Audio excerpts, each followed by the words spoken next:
Madam Clerk? Supervisor Bredefield.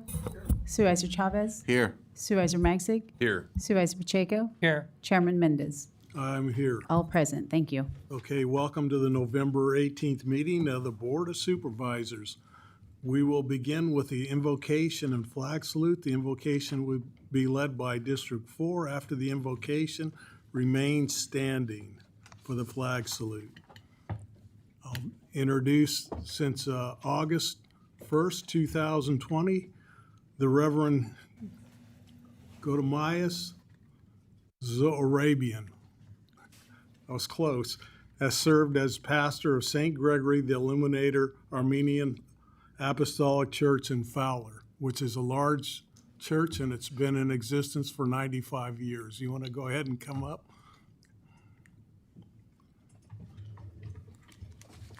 Thank you, Mr. Chairman. One correction, this year we celebrated 115 years of our church consecration. Let us pray. In the name of the Father, and of the Son, and the Holy Spirit, amen. Our Father, who art in heaven, hallowed be thy name. Thy kingdom come, thy will be done on earth as it is in heaven. Give us this day our daily bread, and forgive us our trespasses, as we forgive those who trespass against us. And lead us not into temptation, but deliver us from evil. For thine is the kingdom, and the power, and the glory forever, ever. Amen. Almighty God, we come before you today, seeking your wisdom, guidance, and peace. We ask that you bless this Board of Supervisors as they gather to serve the people of Fresno County. Grant them clarity of mind, compassion of heart, and a spirit of cooperation as they consider the matters entrusted in their care. Strengthen them to pursue justice, to uphold the dignity of every person, and to work for the common good of our community.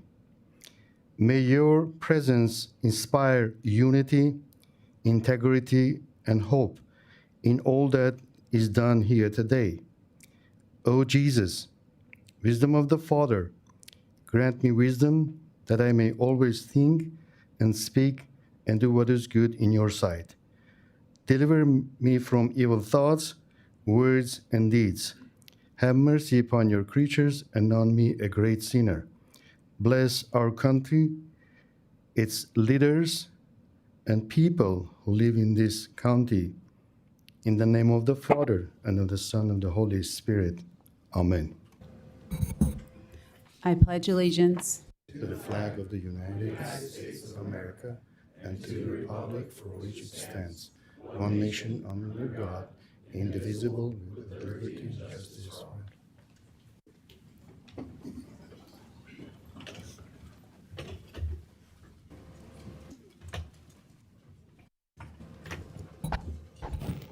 item number 1, Mr. Chairman. Members of the board and audience, item 13 is continued to a date uncertain. Okay, we got to approve the agenda here. Somebody, So move for approval.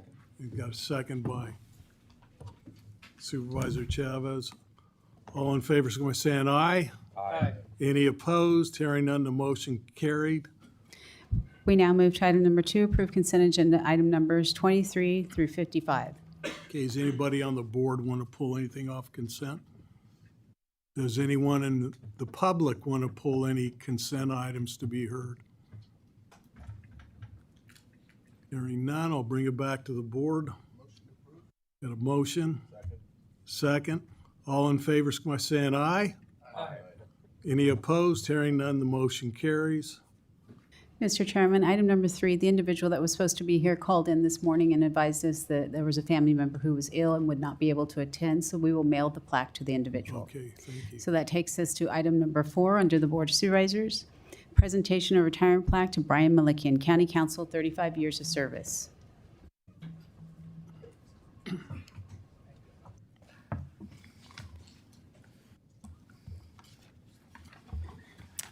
Good morning, Board. Brian Malikian started in the County Counsel's office 35 years ago in 1990. His first assignment as a deputy county counsel, he's told us many times, is contracts and other stuff. Since then, he's gone on to do a lot of things. He has advised many county departments, notably the auditor, controller, the treasurer, the assessor's office, public works and planning. He has advised other agencies like the local EMS agency, as well as LAFCO many years ago. He's done mountains of legal work on many county projects, including EMS facilities, the JJC, the West Annex Jail, and many bond issuances over the years. And after all that, it seems like Brian seems to know everything about the county. In 2009, he became a chief deputy over the general law unit. That's where he was when I came to the county. He was my chief when I first started. And I was technically a lawyer at that time. I had 3 years of experience and a law license, but no training. Brian whipped me into shape. And I would say more than anyone else, Brian is the person that taught me how to be a lawyer. He taught me how to be a lawyer in my own way, which I think he would agree is different than the way he does it sometimes. In addition to being my supervisor when he told me what to do, he also has been my colleague as a chief in the county counsel's office. I've learned to tussle with him over our respective turfs in the office. And earlier this year, I had the surreal experience of being his boss for 2 months while I served as the interim county counsel. In all of those different contexts, I have seen the same thing again and again, which is not just that Brian works hard, but that he is deeply conscientious about his job as a county lawyer, that he works with enthusiasm, integrity, and great satisfaction in his work. He reminds us often that it's a great privilege to be lawyers and that it's a great privilege to do the work that we do for the county. And it's been my great privilege to work with Brian and to be trained up by him. So I want to say congratulations to Brian, and whatever other stuff he finds to do now or that his wife Janalee finds for him to do, I hope that he's able to do it with the same enthusiasm, integrity, and satisfaction that I've seen so many years here in the County Counsel's office. Thank you, Brian, and congratulations. Thank you, Pete. Mr. Chairman. Yeah. If I County could Counsel wants to speak first. jump in here real quick. You know, Rebuttal. 35 years of service is a long time. To give some perspective on this, when Brian started, the Soviet Union still existed. Fresno County had only 667,000 people. We've gained almost 400,000 since then. George Herbert Walker Bush was president, and there have been 6 presidents since. George Deukmejian was governor, and also 6 governors. He has served under 22 different members of this board, 7 county councils. He has spent his career helping to protect the legal interests of the county. We appreciate his 35 years of service and wish him the best in retirement.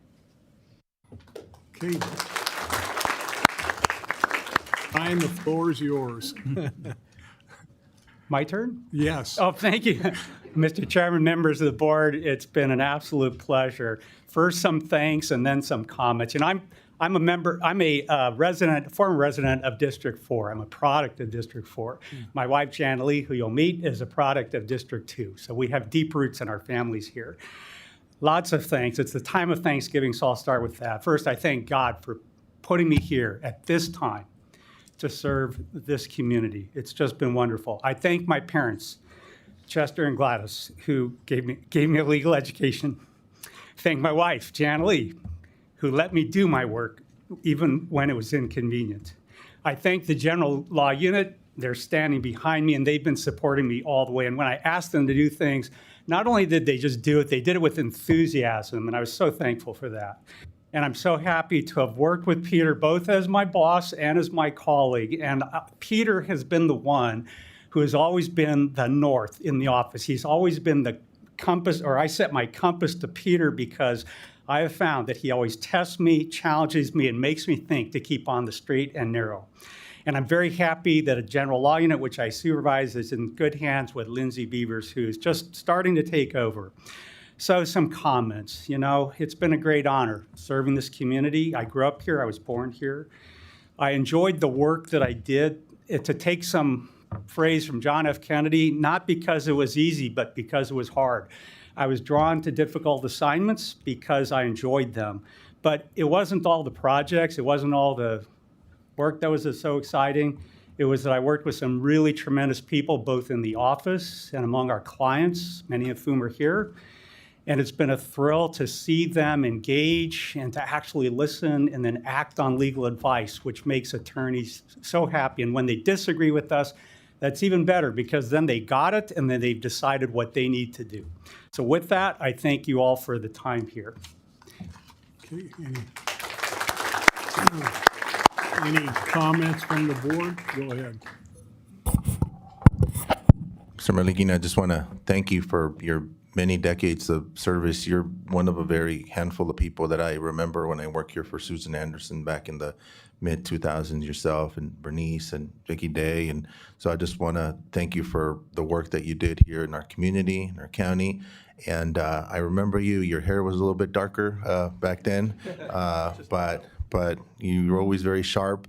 And I remember a very specific incident with some invoices that were found, and your guidance was very helpful, very professional, and I never forgot that from yourself. And you always just kind of turned into the face of the legal department for me at that time. So I just want to thank you for your many years of service and enjoy your retirement. Go ahead, Nathan. Brian, it's been a pleasure working with you here, and of course, we've attended the same church, so it's good seeing you both at church and then here, and whether it's working on library projects, naming rights issues, or a whole host of other issues, I've always counted it a joy having an opportunity to spend time having a conversation with you. So good luck in retirement. I'm sure I'll be seeing more of you. Take care. Brian, I would just say thank you for your service. And I would say the same and wish you the very best in retirement. And, you make me feel like a short timer when I'm around you. Because, a lot of the history of where we've been and where we come from. And I just want to thank you, and 35 years putting up with us is pretty damn good. So with that, is there anybody that wants to, in the public, wants to say anything? If not, please come up. My wife, Janalee, and my sister, Gail, Yeah, have and them my cousin, come. Luana, are going to Yeah. join me as well with the pictures. Okay, Janalee, you want to come first?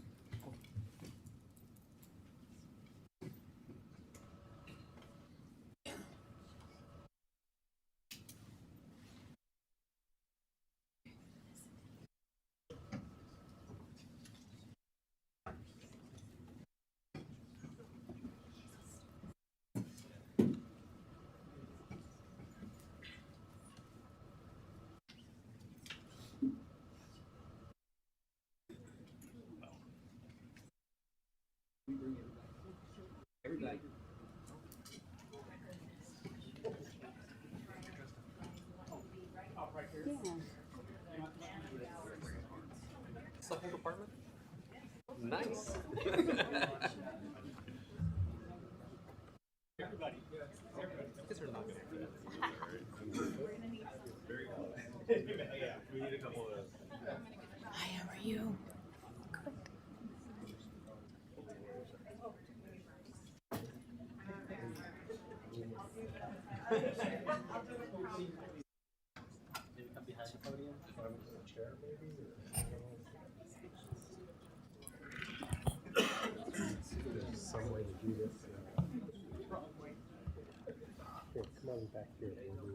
All right, here we go. You guys, y'all ready? Here we go. 1, 2, 3. Don't blink for 10 seconds. We're gonna take- Okay. All right, thank you.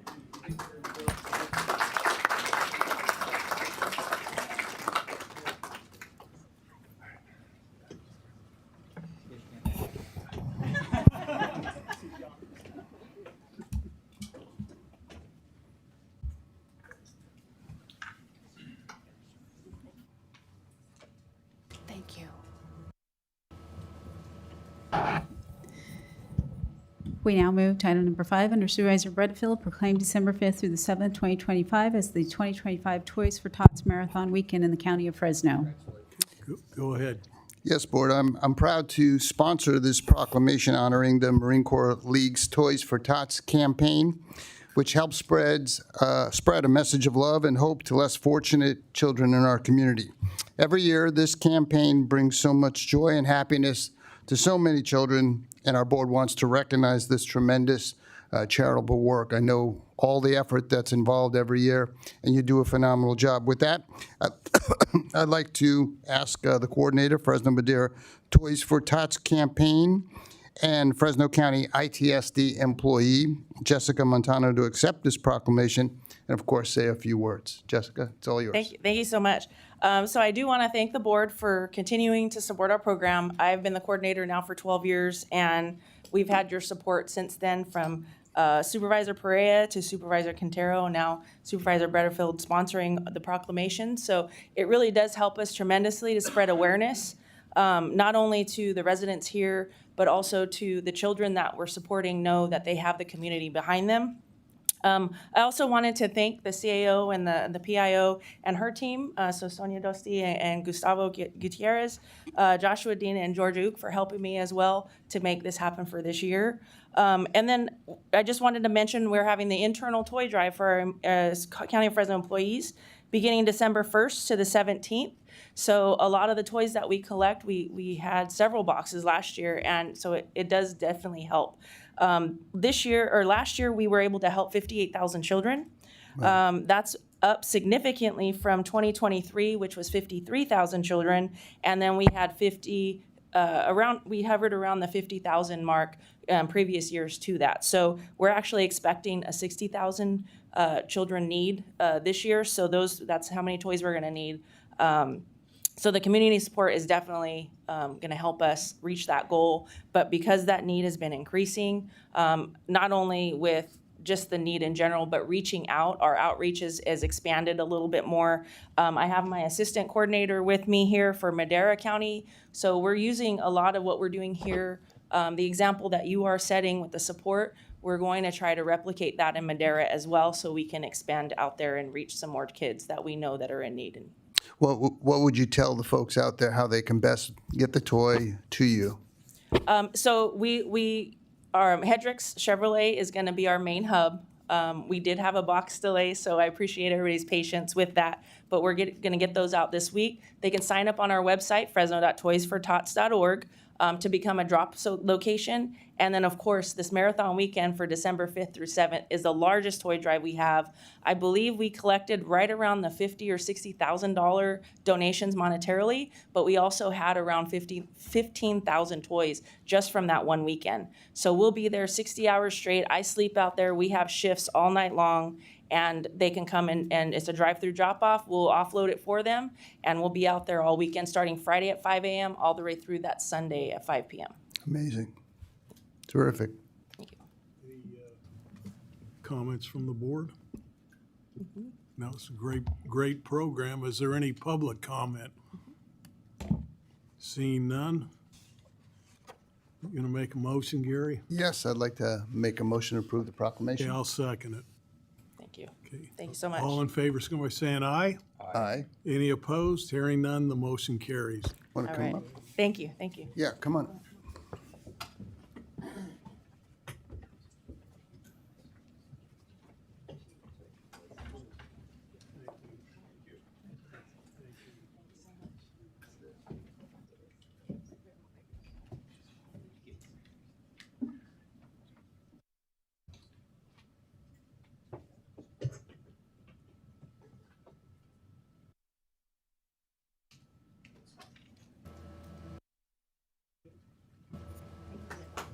you.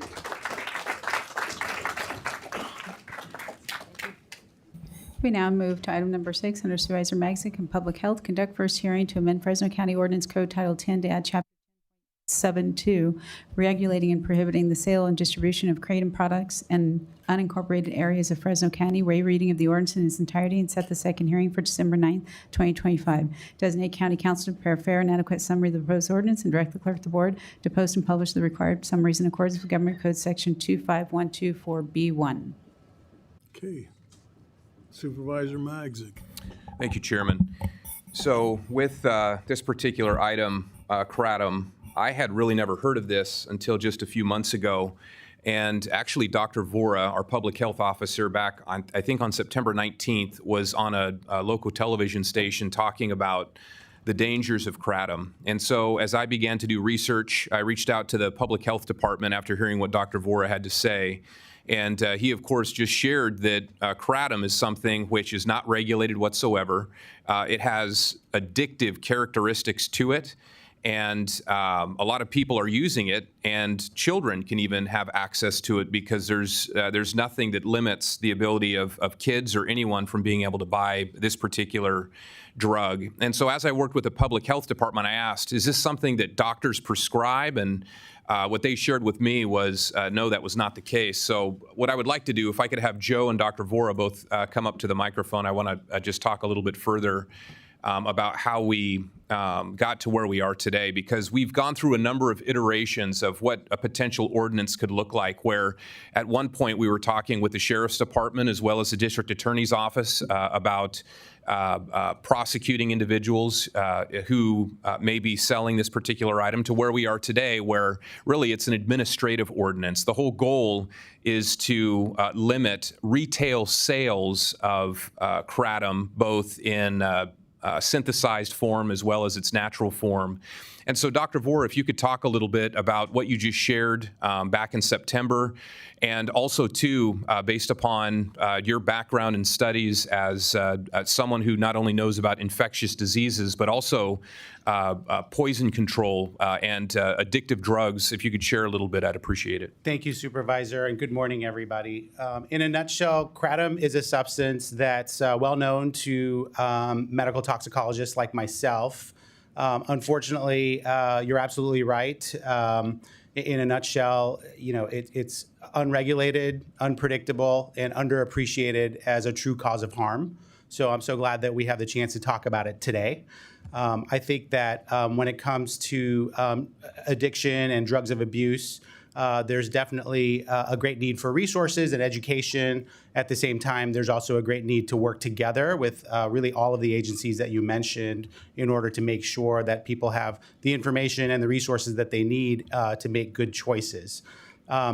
What you said about keeping this out of the hands of young people and away from people that are otherwise, not aware of just how harmful this is right on. Los Angeles County, actually, our colleagues at the health department there, just this summer reported 7 overdoses and deaths related to kratom, sometimes in combination with other substances, sometimes by itself. There's hundreds that have been documented worldwide and nationwide. So this is something that seems to be taking off. What exactly is kratom? Well, it comes from a plant native to Southeast Asia, but now with worldwide popularity as these things are. And the kratom plant has a very complicated pharmacology. Unlike fentanyl or heroin, for example, it's not just an opioid. It's an opioid plus a stimulant. Plus, there's a lot of other receptors that it hits. The reason that that's important for clinicians to know is that it can cause a really complicated picture. Some people don't act like they have an opioid overdose going on. They may act more like they have a stimulant or a methamphetamine overdose going on. It can also cause dependence. It can also cause withdrawal syndromes. All of these things are so new to the world of medicine that even a lot of doctors aren't aware of what kratom is and can do. Certainly, you're hearing from patients and parents and other groups that are very concerned about this. And as a toxicologist, I scan the literature quite a bit. So it is concerning. Another development of kratom is that it's actually being purified. So it's being taken out of the plant that has over 40 different active compounds. And now just 1 or 2 of those compounds are being purified. You might have heard of something called 7-hydroxymitragynine. 7-hydroxy is just one of the 40 alkaloids found in the plant.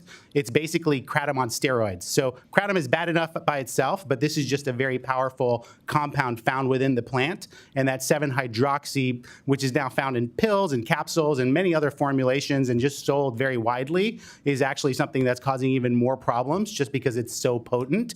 And that's the one that seems to act a lot like an opioid. So basically, we're looking at an opioid plus other really messy pharmacology. It does have the risk of death, has been documented to have fatal consequences. But even more importantly, from a public health standpoint, it can cause things like seizure disorders and liver failure and dependence, and just really, fracture people's lives and really cause a lot of wasted resources for people that may be in legitimate pain, may be in legitimate throes of addiction, but who just don't have access or aren't aware of much safer harm reduction efforts and much safer medications that can be used to help with things like opioid use disorder or other mental health problems that they may be going through. I think CDPH as well as FDA have identified kratom as a drug of concern. So can you speak to why there's not more regulation on it and how right now anybody can get their hands on it and the concentration levels can be such where an individual can basically die by buying something at a retail shop? This is not specific to kratom, but it does fall into this larger category where, drug cycles go through. A new drug will come on the market. It will be regulated, et cetera, and then outlawed in some form, and then some other drug that's related but not quite the same is then circulated around. I think kratom has fallen through some of those loopholes where people use it or say that it's a supplement or even a food product or a food additive, and therefore it evades some of the more classic, legal channels. And again, I'm not a legal expert, but that's how it seems to evade a lot of these legal channels. FDA, to their credit, has said this needs to be regulated further and scheduled, and I think that there's a lot of controversy about where exactly that jurisdiction falls. It's certainly something that my CDPH colleagues and I have talked extensively about so that we can make sure that we're able to do what we need to do to protect the public's health, but also act within our jurisdiction, as it were, when it comes to things like environmental health regulation, et cetera. So, this is a lot of drugs do this. Certainly something that you call a supplement and that comes from a plant has given people the perception that it's entirely safe and natural. We know that there's a lot of things that come from plants that are not safe that are not safe just because they're natural. And so I think that there's a lot of public education that needs to be done about exactly what this is, and more consistency and regulation would certainly be welcome. And are you aware of any safe doses of kratom? Because I know it can be used in teas. I've seen it being concentrated and used in gummies and shots, drinks. Yeah. Is there any safe level that is recognized by public health? That's a great question. It's a little bit of a trick question just because there's a lot of host factors. Some people are just more vulnerable to things like seizures, et cetera. So I would hate to say that there's a safe dose without knowing more about what an individual patient is undergoing. A lot of people that are gravitating towards kratom already have some underlying issues. They may be addicted to other drugs, and now they're trying to detoxify from things like fentanyl or alcohol, et cetera. They may have chronic pain syndromes, et cetera. They may be medicated from that with a lot of other pharmaceuticals. So it becomes really messy really quickly. And I would say, because it's so unpredictable, that it's really best to work with a clinician who can give you a safe, controllable drug that is more predictable, just because you really don't know what you're buying when you buy like a sachet of tea leaves or something like that, or even a capsule that's full of powder. You really don't know what you're getting your hands on, and so you're in that sense you're in that sense gambling, and that's the story with all street drugs. All right. Thank you both. I'm ready for the public, unless if other members have questions. Is there any? Go ahead. I have some questions. So, the FDA, as you said, labels this a drug of concern. You asked, are there safe doses? Good question, but you say you don't know if there's safe doses for this.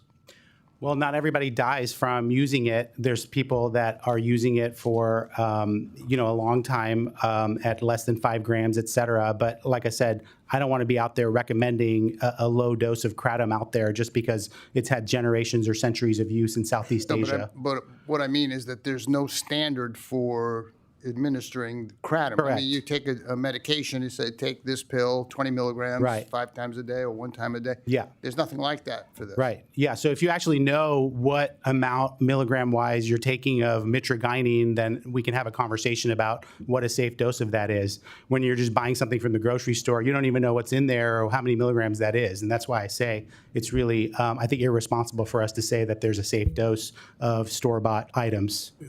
Why hasn't this been put on a controlled substance list? If it's this dangerous, why? That's a great question. I think, these things take time. I certainly can't speak to the federal agencies. I think that they're trying to get the word out. I really support the messaging that's coming out of the FDA about this, but I honestly don't know why it hasn't been regulated more closely. Okay.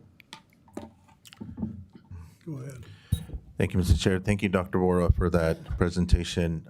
I shared this with our team, I think yesterday, but I actually took one of those energy drinks that had this substance earlier this year and had a very negative effect to it. Dizziness, nausea. It was maybe for about 3-4 hours or so. But are we today, and maybe this question for Supervisor Magzik, are we today trying to regulate it or completely ban it? Because I think it's for underage folks only, right? Yeah, so the first iteration, what we put together, we were trying to regulate it for people 21 and younger. But as I continued to do more studies, because there is no safe dosage, the goal today, and what we did is we took the criminal element away. The goal today, as it currently is written, is to ban kratom sales. It doesn't ban possession. So individuals who maybe have a plant at home, they can continue to use that plant as they see fit.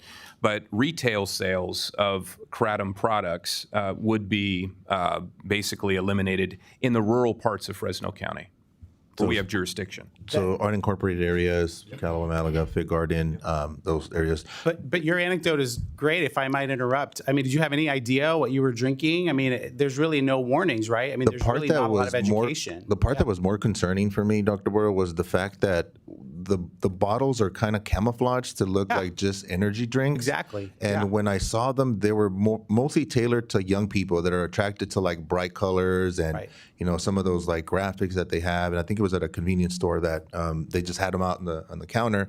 Right next to the people think it's a Red Bull or something like that. Yeah. So I guess my question for Dr. Bora is, do doctors prescribe this, or do they, I don't know of any doctor that prescribes it. I mean, I think a lot of people are quote unquote self-medicating and gravitating towards what they read on the internet and then going out and maybe experimenting with it, et cetera. Certainly it's easily available as your experience shared. And you'll find it in the supplement aisle, you'll find sodas, you'll find beverages. I mean, it's just sort of hidden in plain sight. So I think even if regardless of what age we set the threshold at, we're going to have our work cut out for us, between the education that needs to be done and really just going through and making sure that the vendors know what they're actually stocking on their shelves, and then, trying to really wrap our heads around, a lot of the online sales that are happening. So this is a big thorny issue. And these can be purchased on Amazon or eBay or online. There's no regulation from that, right? Yeah, I bet you're correct. I mean, I haven't done an extensive search, but that's how a lot of these drugs, unfortunately, they're called legal highs in the jargon of medical toxicology. And a lot of these legal highs are entirely driven by online sales. And so that's something that really requires a national movement. Yeah, and I'm supportive of this measure, Supervisor Magzik. I guess I just want to get down to the logistics of how we're going to enforce this. Is this going to be our code enforcement folks? Is it going to be our sheriff's deputies that are going to be going out there and inspecting and then citing or informing these folks? Great question. So originally we sat down with the district attorney's office, with the sheriff's department, and we decided that the best way to do it is to actually have public health and code enforcement be the ones enforcing it. Because right now public health does inspections of commercial sites that sell tobacco products, mini marts that sell different products like that. So this will be added to a list of things that will not be allowed to be sold, and I'll allow Joe to elaborate a little bit on it. No, thank you. Joe Prado, Interim Director for Fresno County Department of Public Health. That is our strategy that Supervisor Magzik kind of laid out. What we will be prioritizing areas, markets that are near schools and areas like that. So we will be prioritizing our resources to really do some education. We, like Dr. Vora described, there's education to businesses. There's also education to the general public on what is this and what label should you be looking for to see if kratom is contained in that product or not. But that is logistically, that's what we plan to do: prioritize areas and move throughout the unincorporated area. Yeah, and that's what I'm getting at, and I'm 100% supportive of us banning this substance, at least till there's more research and information and data. But I want to hone in on that enforcement, because I suspect that as we do this and we go through this process, which I think there will be consensus on this board, that this is going to drive folks to, the illicit market and maybe kids that are in school selling this stuff and product. And so I just want to be prepared for what that looks like from our public health department, from our code enforcement, our sheriff deputies, whatever it takes. I think we need to make sure that we keep our public safe. Yeah, Thank you, agreed. Supervisor. Is there any public comment on this item? You get up and get in line.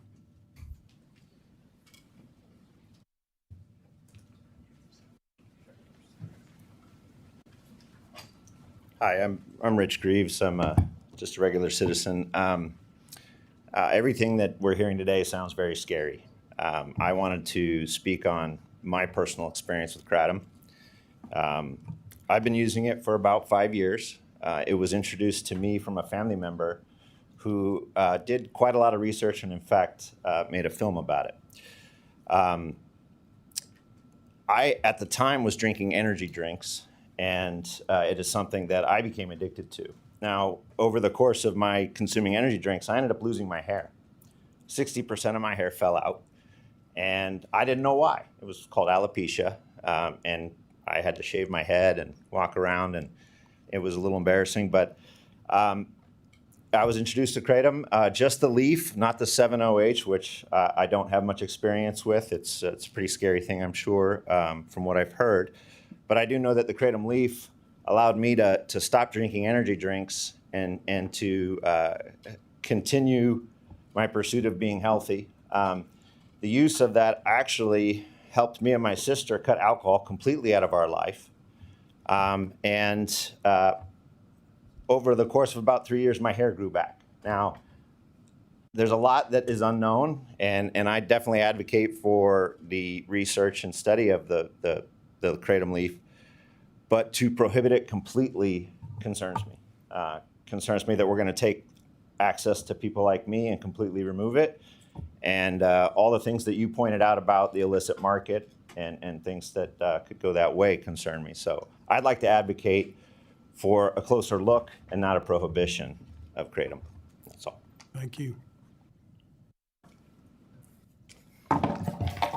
Good morning, Supervisors. Thank you for allowing my public comment. My name is Stephen Krugenberg. I own a gym of over 4,000 members here in Fresno, and Kratom has been used safely in the gym industry, the fitness industry, for years. I'm here to respectfully oppose a ban on Kratom under Agenda Item 6. I want to share my perspective.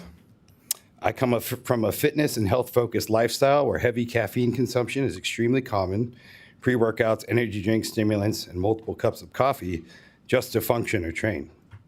For years, that was normal to me. Even though crashes, jitters, elevated heart rate, never felt healthy. I also don't drink alcohol, so finding something that supports focus, motivation, and balance without harming my body has always been important. When I discovered Kratom, I approached it cautiously and responsibly. To my surprise, it offered something I had never experienced from caffeine, a calmer, smoother sense of focus and well-being without the jitters, without the crash, without the feeling wired or overstimulated. For me and many others in the fitness community, Kratom has become a healthier alternative to excessive caffeine and alcohol. It allows us to balance overstimulation and wellness over unhealthy coping habits. So I know a lot of people, they use Kratom. I'd rather have them going home and sipping on something with Kratom in it than sipping on a beer. Obviously, if we should be talking about banning Kratom, we should be talking about banning alcohol, because we know in 10 years, that's gonna be drinking poison, right? So I wanna be clear. I fully support regulation, age limits, testing, labeling, oversight. That makes sense and protects consumers. But banning Kratom removes the regulated, transparent marketplace and replaces it with an unregulated one. That does not protect public health, it undermines it. I respectfully urge the board to choose responsible regulation instead of prohibition. Many of us rely on Kratom as a healthier option aligned with a lifestyle of wellness, discipline, and prevention, not harm. Thank you for your time and consideration. Thank you. Good morning. My name is Rosie Kritzer. In 2021, I went out shopping, and When I came back 2 hours later, my son was dead. He was 28 years old, and the only thing they did, he did have a history of drug abuse, so obviously we thought it was an overdose. It was an overdose, but it was an overdose of kratom. It's been used for probably centuries in Malaysia, but they chew the leaf. They make it as a tea. He'd been using it for years as a tea, but now when it becomes concentrated with alcohol, it's deadly, and there hasn't been enough public awareness of this. He thought he had done all his research. He knew all about kratom, which receptors it affected, how it affected the body. He knew probably more than most doctors know about it, but it still killed him. So we need to have, and you can find it at any smoke shop in Fresno. You can find little bottles, and I think the real harm is in those concentrated forms. I also know people who used it as a pain management who said, if I didn't have my kratom and I had a gun next to me, I would have taken the gun in the morning if I didn't have my kratom. So it's one of those, has to be weighed down. But I think a public awareness, and I commend Fresno County for bringing this up, is needed. So more of the young people need to know that it can be deadly, but it's still, they can get it online. So, it's like, yes, you can ban it here, but they're gonna get it there. But I think a public awareness would be really helpful. Thank you. Good morning, Supervisors. Thank you for the opportunity to speak on this subject. I have a few prepared remarks, but Fresno's proposed ordinance would ban any product containing kratom, including kratom leaf products that are used responsibly by more than 23 million American adults and at least 3 million Californians. This approach goes further than necessary and does not target the actual source of public concern. There are two products sold under the name kratom. One is a natural leaf kratom, which is a botanical that's been used safely for centuries in Southeast Asia and at least 50 years in the United States for its functional benefits. The second is a potent chemically manipulated product like concentrated synthetic 7-OH opiate products that masquerade as natural kratom.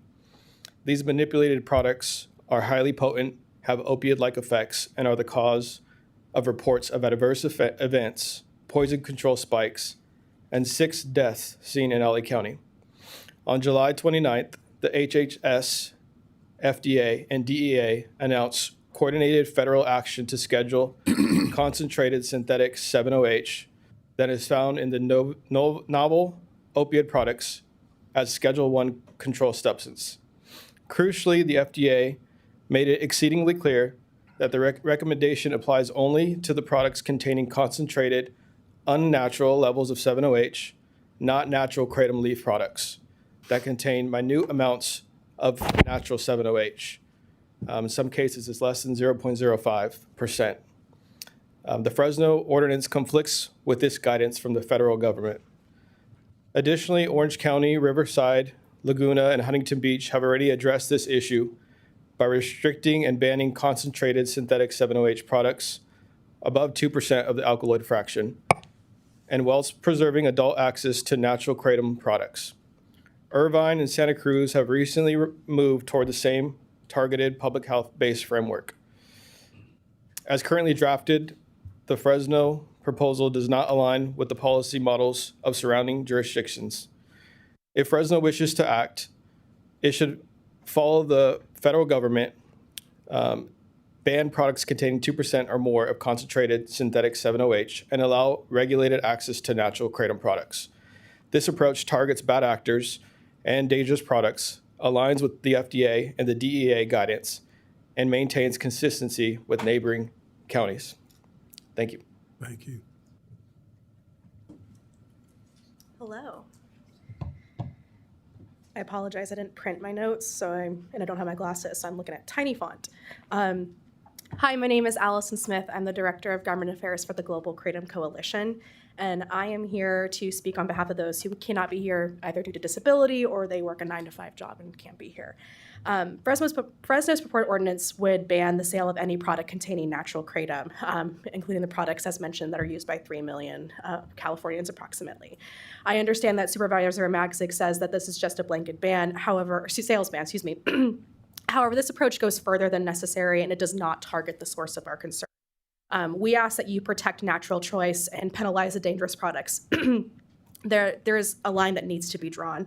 Otherwise, we're attacking the freedom of natural choice for individuals, and you are, the natural choice is because of bad actors pursuing commercial interest. We ask that you regulate natural kratom leaf and go after those companies that are selling these dangerous products. The FDA website does not reflect the Commissioner McCary and the FDA's latest position that was stated on the July 29th press conference. And additionally, there is an FDA single ascending dose study that I would be happy to share with you that shows that humans had a well toleration of natural kratom products at 4 times the normal serving size of a natural kratom product. Additionally, at the federal level, with the consideration of 7-OH being added to the schedule, there is also legislation at the state level, such as State Bill AB 1088, which is expected to be considered in this upcoming legislative session. I've also been told that there may be a hearing on this either December or January of next year. Additionally, as stated previously, Orange County, Riverside, Laguna Niguel, Huntington, Irvine, and Santa Cruz have also proposed or have passed regulations or are looking at regulations that regulate access to natural kratom, 21 plus age gating, packaging that isn't attractive to children, put it behind a glass box and show an ID to be able to purchase it, while also banning these concentrated synthetic 7-OH products that are dangerous, they are addictive, and they are killing people. I shared an ordinance with Supervisor Magzik that does do just that and would love to have it considered before we proceed with a blanket sales ban. This is the product that GKC supports, and I would love to be a resource to any of you guys and offer additional information. Thank you. Thank you. Good morning. I'm going to be a little bit duplicative with folks who've just spoken. My name is Jeff Laredo. I'm a retired federal policy official, having spent 30 years working on addiction and mental health policy, and most of those years were at the National Institutes of Health, at both the National Institute on Drug Abuse and the National Institute on Alcohol Abuse and Alcoholism. I now live over in Santa Cruz, and I'm a consultant to the American Kratom Association, which advocates on behalf of kratom consumers. I'm here today to urge you to rely on science and evidence and reject this proposed ordinance or amend it. We all want to preserve public safety and to stop bad actors from harming our communities, and in this case, the best way to do that is to target the actual problem. All of these concentrated 7-OH products that you've heard other folks talk about, not natural leaf kratom products. The proposed ordinance criminalizes the sale and distribution of all kratom products, as well as any product claiming to be kratom, like 7-OH. By approving the ordinance, you would include natural kratom leaf products and impose penalties that sweep in responsible consumers and lawful natural products. So let me be clear, natural kratom and concentrated synthetic 7-OH are not the same thing. I really encourage you to look at the current science, not emotion, not hyperbole, and I would also ask you to look beyond the background memo that you've received. Unfortunately, it isn't a document that's completely based on what we know today from scientific research and clinical practice. Over the past several years, the FDA also has been unfortunately inconsistent on kratom issues, but things are improving a lot. As you've heard, HHS, FDA, and the Drug Enforcement Administration have launched coordinated federal action to categorize the concentrated synthetic 7-OH products as Schedule I controlled substances, and we absolutely support that. And also, crucially, the FDA, Commissioner McCary and the Secretary himself of HHS made it really clear. They are not talking about natural leaf kratom products. They are talking about the concentrated 7-OH products. They were clear about that in their press conference. They've been clear about that in the press. Natural kratom contains only a trace of oxidation-generated 7-OH and doesn't share the risks created by these manipulated derivatives. Consumers, regulators, and retailers are increasingly unable to distinguish natural kratom from synthetic 7-OH products, and this confusion is absolutely contributing to public health danger. The synthetic 7-OH products are what really should be prohibited, but if you decide to pursue action, as you've heard, join your colleagues across California in places such as Riverside, Orange, and Santa Cruz counties to reject an outright ban. Amend the ordinance to target those really dangerous products. You could return to your original draft, and you wouldn't even have to just have it for underage consumers. So let's protect adult access to natural leaf kratom products and follow the current lead of the FDA, not the bad actors misrepresenting their products. Okay. And I hear the bell, so I'm going thank to stop. Thank you so much for listening. After you, nobody else comes up, because you're supposed to have gotten in line. Oh, I was just waiting for the line to die down. Well, no, you stand in line here. Oh, got it. All right, my apologies. Is it okay to proceed? Yeah, go ahead. Okay. Thank you. Mr. Chairman, my name is Ryan Sherman. I'm with the California Narcotic Officers Association.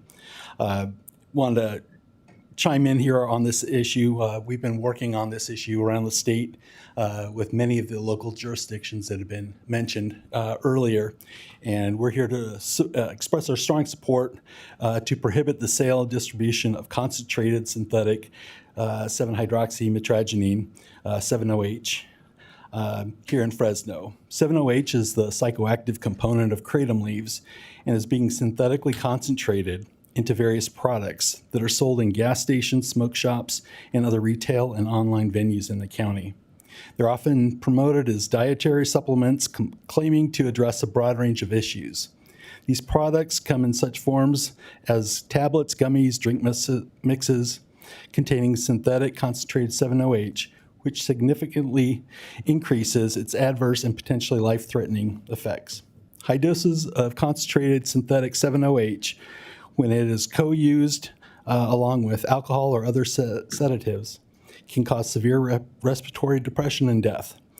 As they are unregulated, many contain unknown concentrations of synthetic 7-OH, increasing the risk of an intentional overdose. Medical research has shown that 7-OH binds to the same receptors in the brain as traditional opioids, creating a risk for dependency, withdrawal, and overdose, especially when combined with other substances. Despite being marketed as a natural product, concentrated synthetic 7-OH has no approved medical use and is widely recognized by health authorities as dangerous.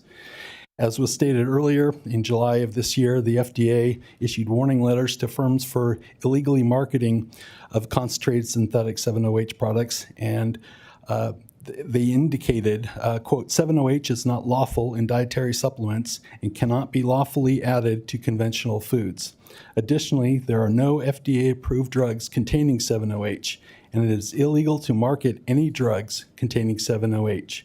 Consumers who use 7-OH products are exposing themselves to products that have not been proven safe or effective for any use, end quote. And just this summer, the FDA also asked the DEA to consider designating concentrated synthetic 7-OH as Schedule 1. So there have been the deaths in LA County that were previously mentioned. All of those, in fact, when you do the research, almost all of the problems that you see related to kratom aren't actually kratom, it's 7-OH. And that's the really harmful substance. CNOA has been, like I said, been extremely active working on this issue throughout the state. We've been strong supporters of the bill. Just go ahead and finish. Thank you. I'm just about done. With the Assembly Bill 1088 that was previously mentioned, we worked with Orange County and Riverside County. But to be clear, CNOA is not seeking a ban on natural kratom, as that product does not pose a deadly threat to our communities, as does 7-OH. Instead, like I said, our efforts throughout the state have been mirroring the FDA's approach, focusing on raising awareness and seeking to ban 7-OH throughout the state. Okay, your time's up. Thank you very much, sir. Okay. I'm going to bring it back to the board. If I could have Dr. Vora and Joe come up. So, question, Dr. Vora, since you are an expert in the field when it comes to drugs in general, pharmaceuticals and the like, how do you tell the difference between synthetic kratom and natural leaf, especially when there's not a label? You're dealing with a pill. Yeah, that's a good point. I mean, I think it's going to rely on laboratory testing, and that's where, unfortunately, that's a real challenge because certainly not every hospital lab and even our public health lab will be able to do that kind of analysis. it requires specialized laboratory testing. So if you are, I think all of these points are well taken, and I really appreciate everybody's comments. I know Mark Benjamin and I are always looking for ways to grow our hair back, so I really appreciate, thanks for the tip on that. Hey, watch it. I'm right behind you. No, seriously, I think if you want to set a line at 2% or set a line at hydroxy versus not, that just requires laboratory analysis to actually do that enforcement. And I just don't see how, I would love to hear ideas about how that could be executed. And certainly we'll be watching the other counties that have kind of moved forth in that direction to see how successful they are. I just have my doubts. So I hope that answers your question. Like, you just need a fancy laboratory, and we certainly don't have that in Fresno County. Well, I think it did, because trying to differentiate, and you indicated it's going to require taking samples at a lab and then the lab telling you what the concentration level is. Ultimately, if we make exceptions, really people could say, oh, it's under this level, and it might be over the level, and the only way to find out is through testing. So and again, with what we've done, with what you've helped me put together, we are not, individuals who have the natural leaf, you're allowed to possess it, but the commercial establishments are not allowed to sell it anymore.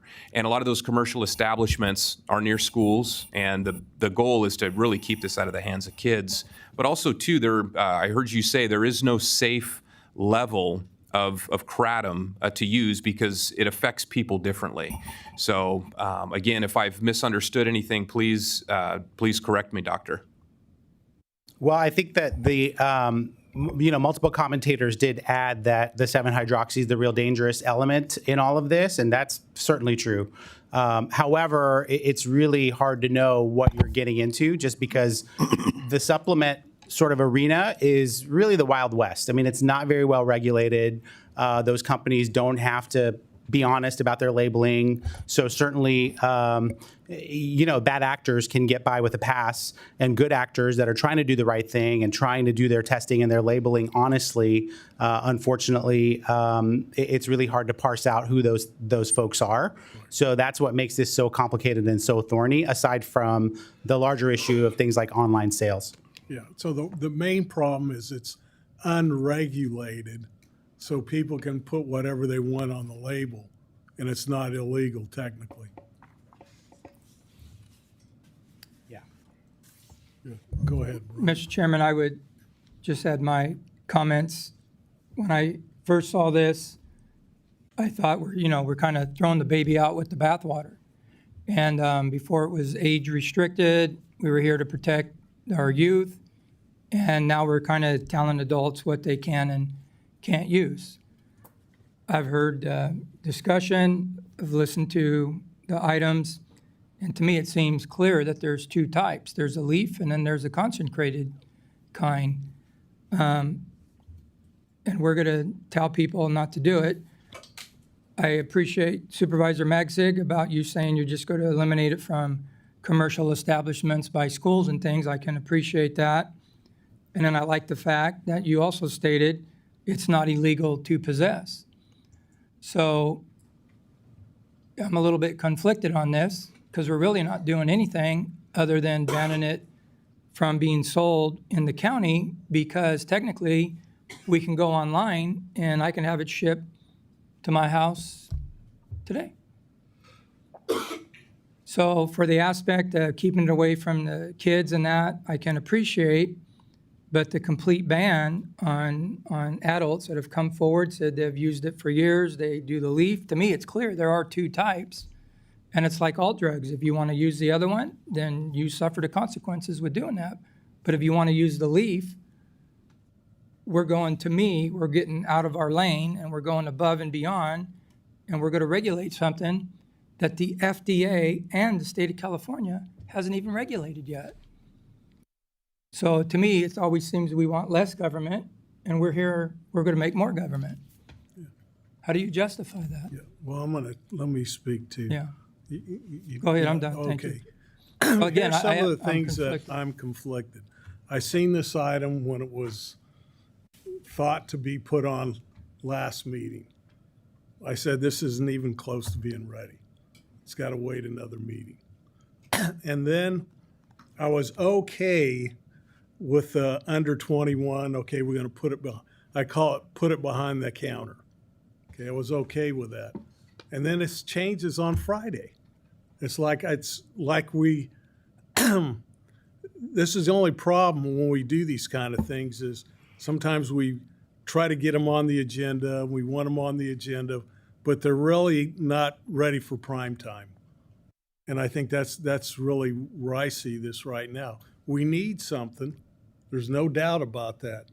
But I think we're a little soon on getting what we have on the agenda. The fact that it got changed, right before the 72-hour deadline is kind of a bad sign.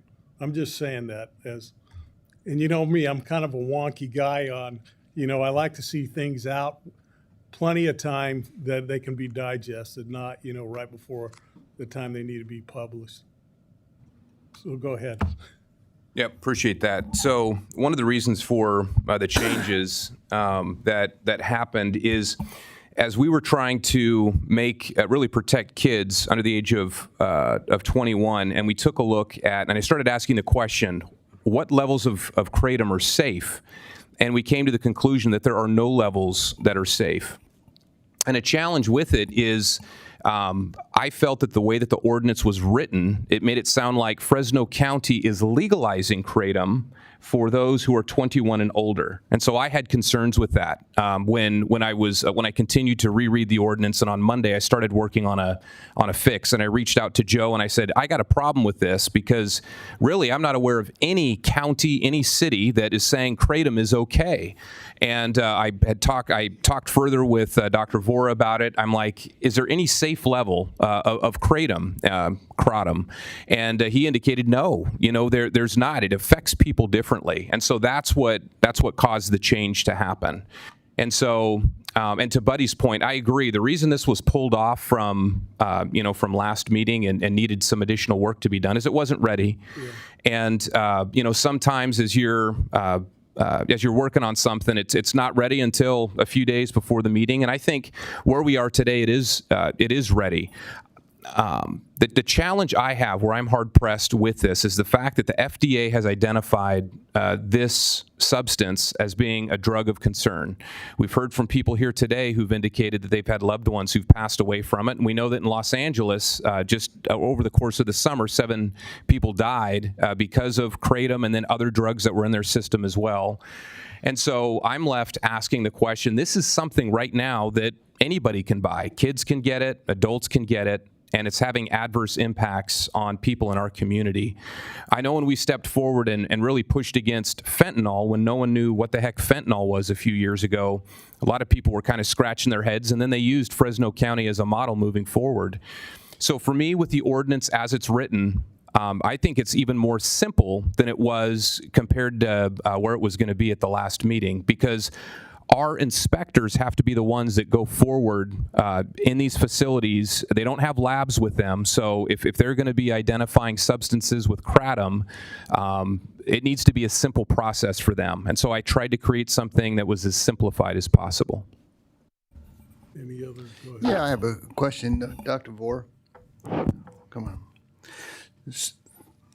So if I'm hearing from audience members, there is a difference between purchasing this natural leaf kratom versus this synthetic 70H. Do you know if the natural leaf is sold as a natural leaf kratom versus this synthetic? I would be interested in that too, because that's my dilemma as well. Okay. Is there such thing as a maybe not safe leaf versus a synthetic? Are there two types, or is it just one? Okay.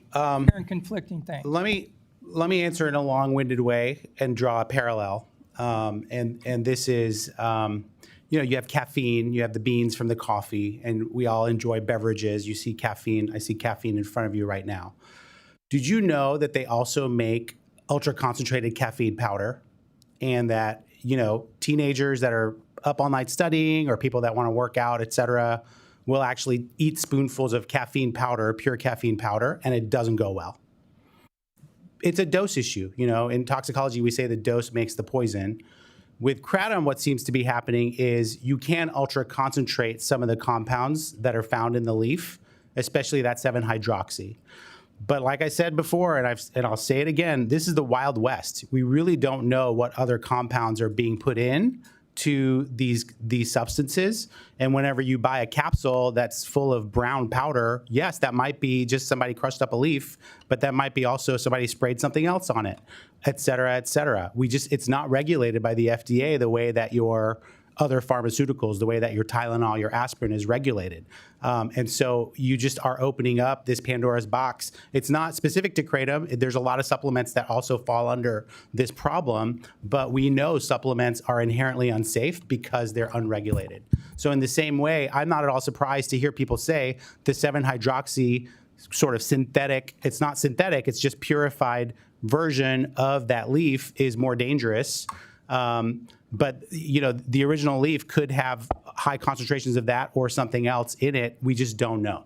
Okay, but that doesn't really answer the question, which is this product sold as a natural leaf kratom versus the 7-OH synthetic? Yeah, I mean, it's sold in many different and I don't know if these formulations. I mean, it's sold as dried leaves. It's sold as capsules. It's sold in beverages. There's many different ways that people are consuming it, and I'm sure people here in the audience can even share even more about this. So yeah, it's sold in many different formulations in different ways. But I heard, if I'm not mistaken, the gentleman from narcotics said that they didn't have a concern with the natural leaf kratom, and that's from the guy from narcotics, but clearly has a problem with this 7-OH product. And I assume the people who are saying it has benefits are using the leaf as opposed to the synthetic. I mean, first, let me tell you, I mean, I have a problem with all of these substances. I think substituting kratom for alcohol is not good. I think you should stop, if you need dependent on kratom, you should stop any dependency on any drug, whether it's alcohol, kratom, or a coffee. Energy drinks. Energy drinks. I mean, all of it I don't think is good. But having said that, I mean, yeah, clearly some things are more problematic than others. Well, clearly. We're in agreement there. But I also appreciate Supervisor Magzig, and I'm prepared to support this opposing of the 7-OH. I don't want to provide opportunities for people to harm themselves. I don't think sometimes the FDA and yeah.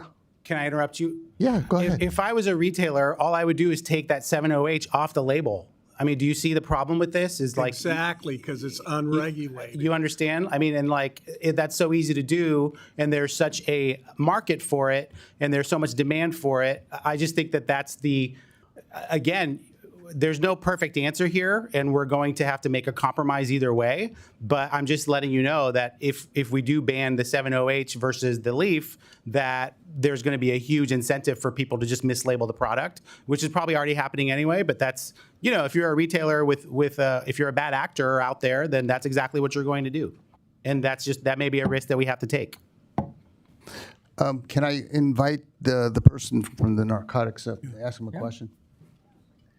So do you know how this product is sold, the leaf versus the 7-OH? I mean, yes. Can you enlighten us a bit about that? Yes, the leaf is sold actually in leaves, or it's crushed up and put into capsules or tea bags, things like that, for the natural. And again, CNOA, we don't have a position on kratom because we don't see it as a big problem.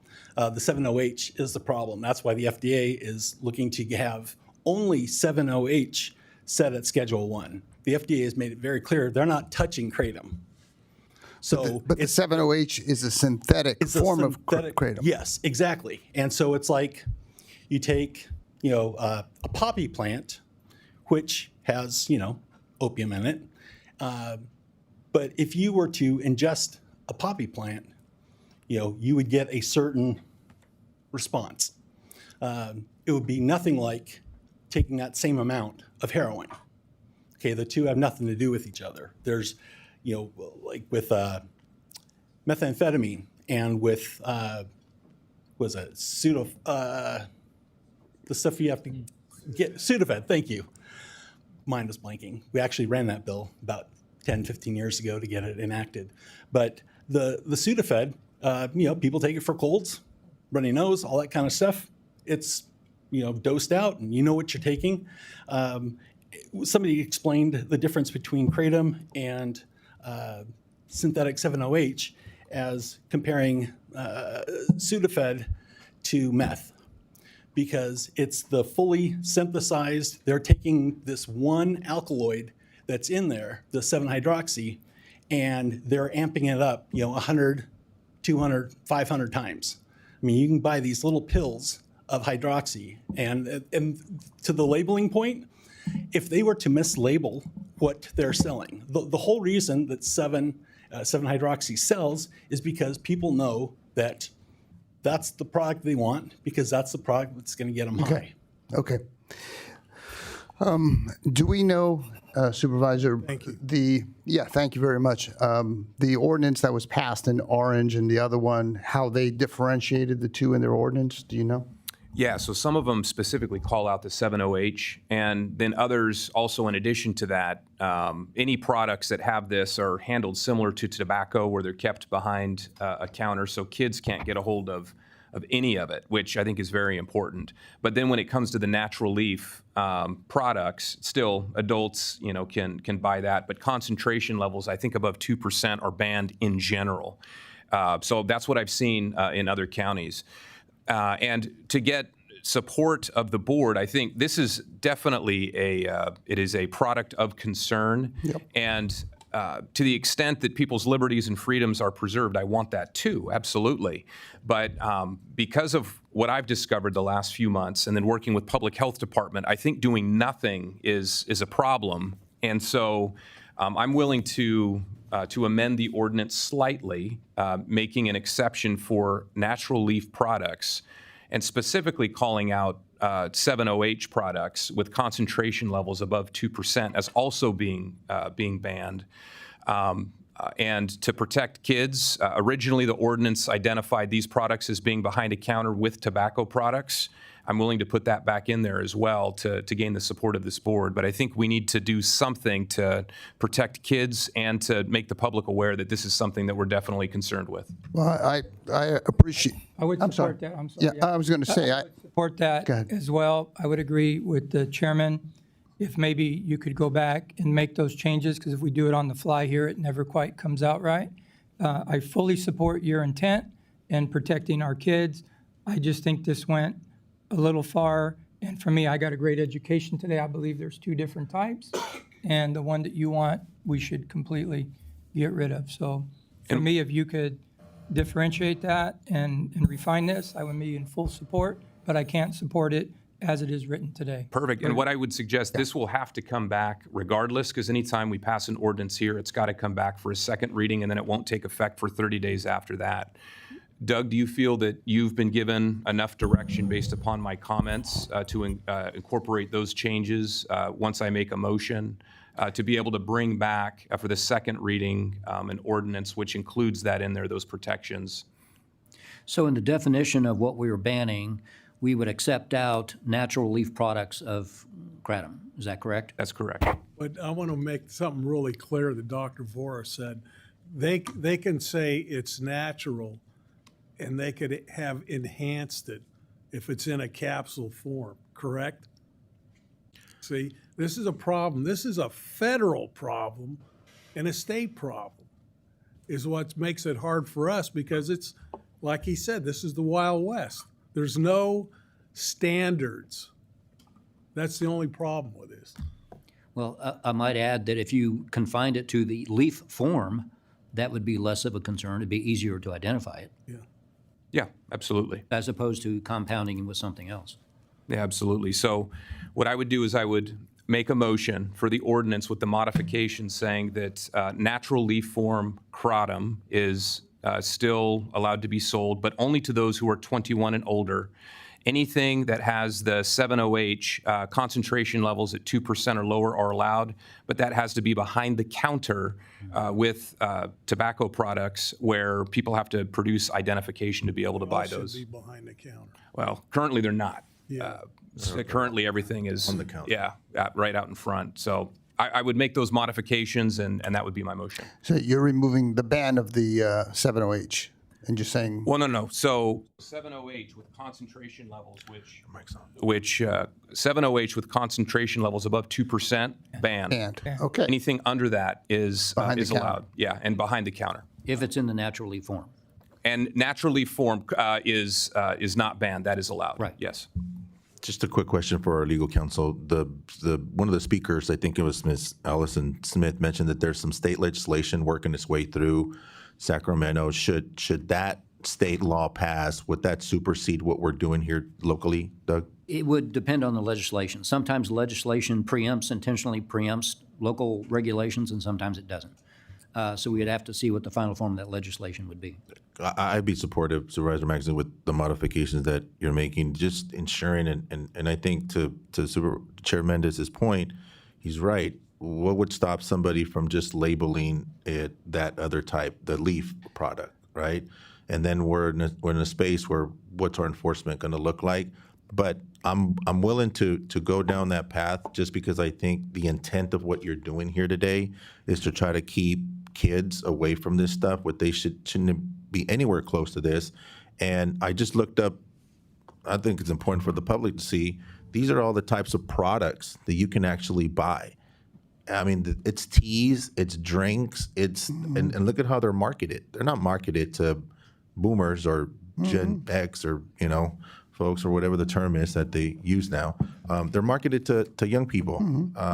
And the fact that we're not criminalizing the folks that came up and spoke, they have access to it. They're not going to be criminalized for using it. If they need it for therapy or rehabilitation or treatment, they're more than welcome to do that on their own, accords and their own risk. Yeah. But I think the fact that we're having this conversation today hopefully will spark a conversation with parents about what Kratom is in our community and people that should not be using this. So. Yeah, and I want to commend you, Supervisor Magzik, for bringing this forward. There's a lot we don't know. We're learning about it. It's important to put this out there, and as we work through what's the best way to approach this, we wouldn't be doing it if you didn't bring it forward. So I appreciate that, and I'm happy to second your motion. I just have one thing that I'm always afraid of. All the years we've been here, it doesn't seem like we do on the fly very good. It always ends up with, but the thing is, we've got to hear it again, and it needs to be in regular to hear it again, not put in consent. And I would be fine with that. Sure. So I'm going to call the question. Back on the ninth. All in favor, say aye. Aye. Any opposed? Hearing none, the motion carried. We now move to item number 7 under Sheriff, Coroner, Public Administrator. Conduct first hearing to amend the Fresno County Master Schedule fees, charge and recover costs ordinance by amending subsection 2609, contract service fees of section 2600, Sheriff, Coroner, Public Administrator. Waive reading of the ordinance in its entirety and set second hearing for December 9, 2025. Designate county counsel to prepare a fair and adequate summary of the ordinance and direct the clerk to the board to post and publish the required summary in accordance with Government Code section 25124B1. Okay, you're on. Morning, Chair. Morning, Board. Thanks for having me. Brandon Purcell, Sheriff's Office. Today we're coming before you for the 25-26 Master Schedule fees updates. Seems like every year about this time we go through and make some modifications to our schedule of fees. This is going to be pretty specific to our contracting services for Deputy Sheriff, Community Service Officer, Correctional Officer, Dispatch, Reserve Officer programs, and our prisoner processing fees. The numbers are in front of you. I think you have it in your attachment. Your attachment A. They're pretty minor changes, going from 0.5% up to 5%. 5% being the highest for the reserve deputies and 0.5 for the full-time deputies. I'm here to answer any questions you guys might have. Any questions from the board? Is there any public comment on this item? Hearing none, I'm going to bring it back to the board. Move for approval. Got a motion? Second. Second. All in favor, signify by saying aye. Aye. Any opposed? Hearing none, the motion carried. Thank you. We now move to item number 8 under Administrative Office. Confirm appointment of Joe Prado effective November 24, 2025 to the position of Director of the Department of Public Health pursuant to Fresno County Charter Section 16. Good morning, Chairman, members of the board. Paul Nerland, your CAO. The item before you today would confirm my appointment of Joe Prado as the Permanent Director of Public Health effective November 24th of this year. Just want to say a few words. We went through a very extensive recruitment process that was very competitive, many qualified candidates that applied, but it's an honor and a privilege to recommend this morning an internal candidate, and that is Joe Prado, who's been serving as the interim director since August of this year. Joe was hired at the county back in 1997, the same year that I was hired, and he's worked in a number of departments, behavioral health, public health, even the CAO's office at one point. So he's got a history. But one thing I can tell you in the process that became very clear, many community leaders reached out to me to speak about the work that Joe has done in this community. And the impact that he has made. One of those that we've been working on that your board is familiar with is an ARPA project called the Community Information Exchange, which is laser focused on suicide prevention and sharing information with schools and with our hospitals, something that we're excited about, but Joe really has been the passion of the person behind that, and I commend him for his efforts. The other thing that's been a big focus of this process from my office's perspective, and I want to thank Ed Hill, our Chief Operating Officer, a former Director of Public Health himself, for his efforts in this process, but that is to be laser focused on your board's priorities. That's been a focus of the interviews as we talk about our candidates, the future of public health that's driven by local accountability from each of you. And so with that, I'm pleased to recommend Mr. Prado to you this morning.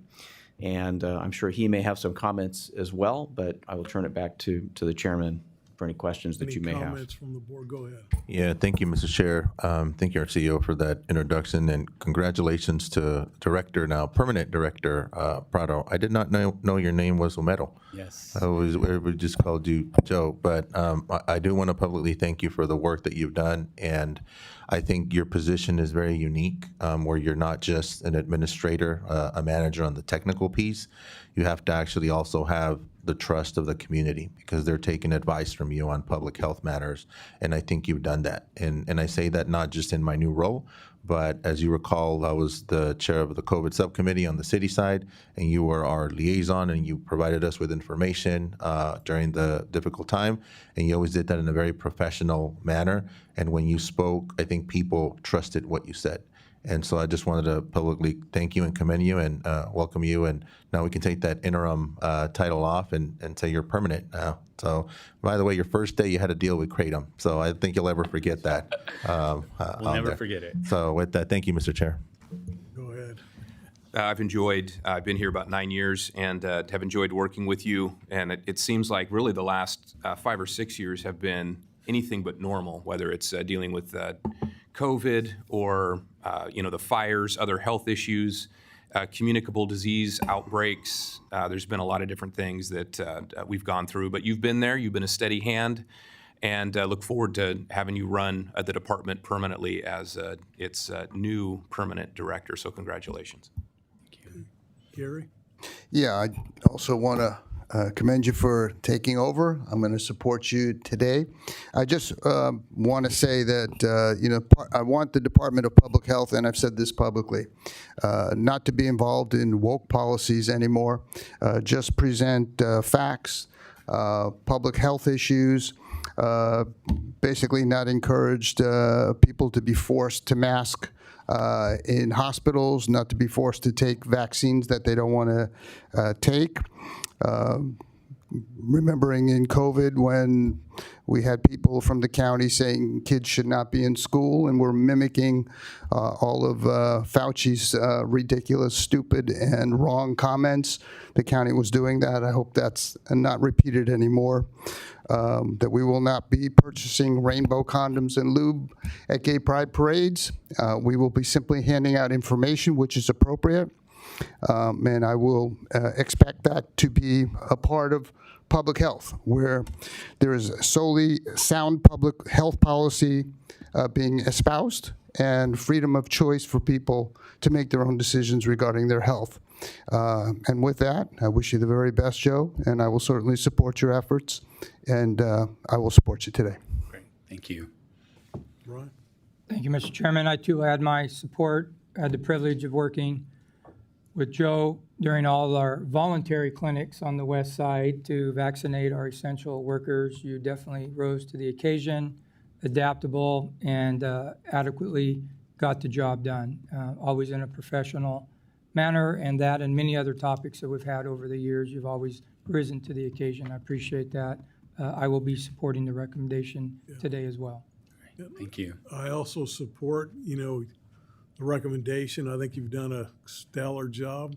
Even when you were the number 3, you were still very, very good. And I actually have got, in the last couple of days, a few phone calls just wanting to make sure that I was going to support you, which is pretty unusual. Great. So with that, did you have anything to add? I want to thank the CEO for the opportunity for your board to confirm my appointment as Director of Public Health. I've had the privilege of serving the board through various emergencies, and you mentioned some of those today. And I've led innovative, cost-effective measures and solutions in public health. I completely plan to continue to do that. I have been blessed with a great support system with family, friends, and coworkers. I look forward to leading the department to ensure public safety, to improve access to health care, and really work towards data integration throughout the entire county system.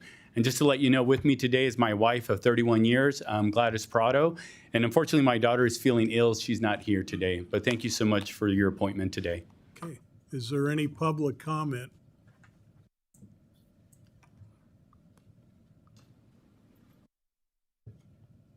Good morning, Mr. Chairman, board, and staff. Manuel Cunha, President of East State Farmers League. I'm one of those calls that called Buddy and stuff, and but I do want to say one thing. Joe has been tremendous during the COVID time with the farm workers and our farmers and packers and contractors, which was the greatest thing. He didn't allow the county line not to allow us to take a mask across into Tulare County or Madera because the workers travel. But his office has been tremendous. Even today, the Insure America, part of our Nisei Farmers League immigration group, all of the stuff dealing with bird flu, dealing with dairies and all that, Joe's staff have reached out to us, and we have met to make sure the workers are safe all the time in all shapes and forms. But I'm really very pleased to have this young man be the director. And again, this board's for its wisdom, and I agree about how far we go outside of that boundary. But I think this board has done a great job, and thank you so much for everything you do for the farm workers, especially in our county, but as they travel through the other counties. So thank you again, Mr. Chairman. Okay. Thank you, Manuel. Good morning, board and Paul. I'm Linda Gleason, and I'm the director of our Fresno County Cradle to Career Partnership, of which the county is a central, integral, critical partner.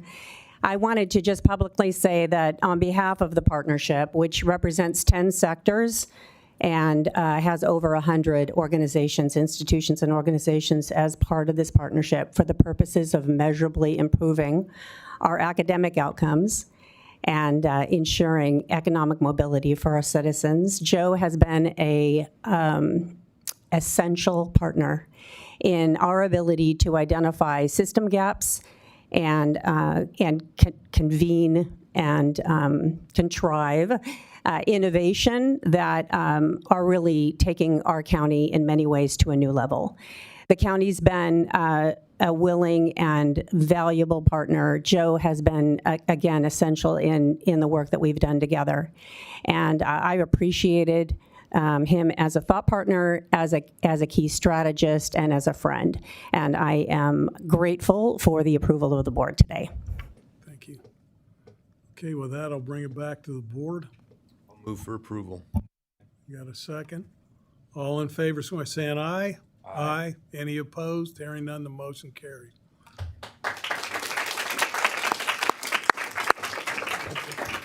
What's that? Oh, yeah, come up.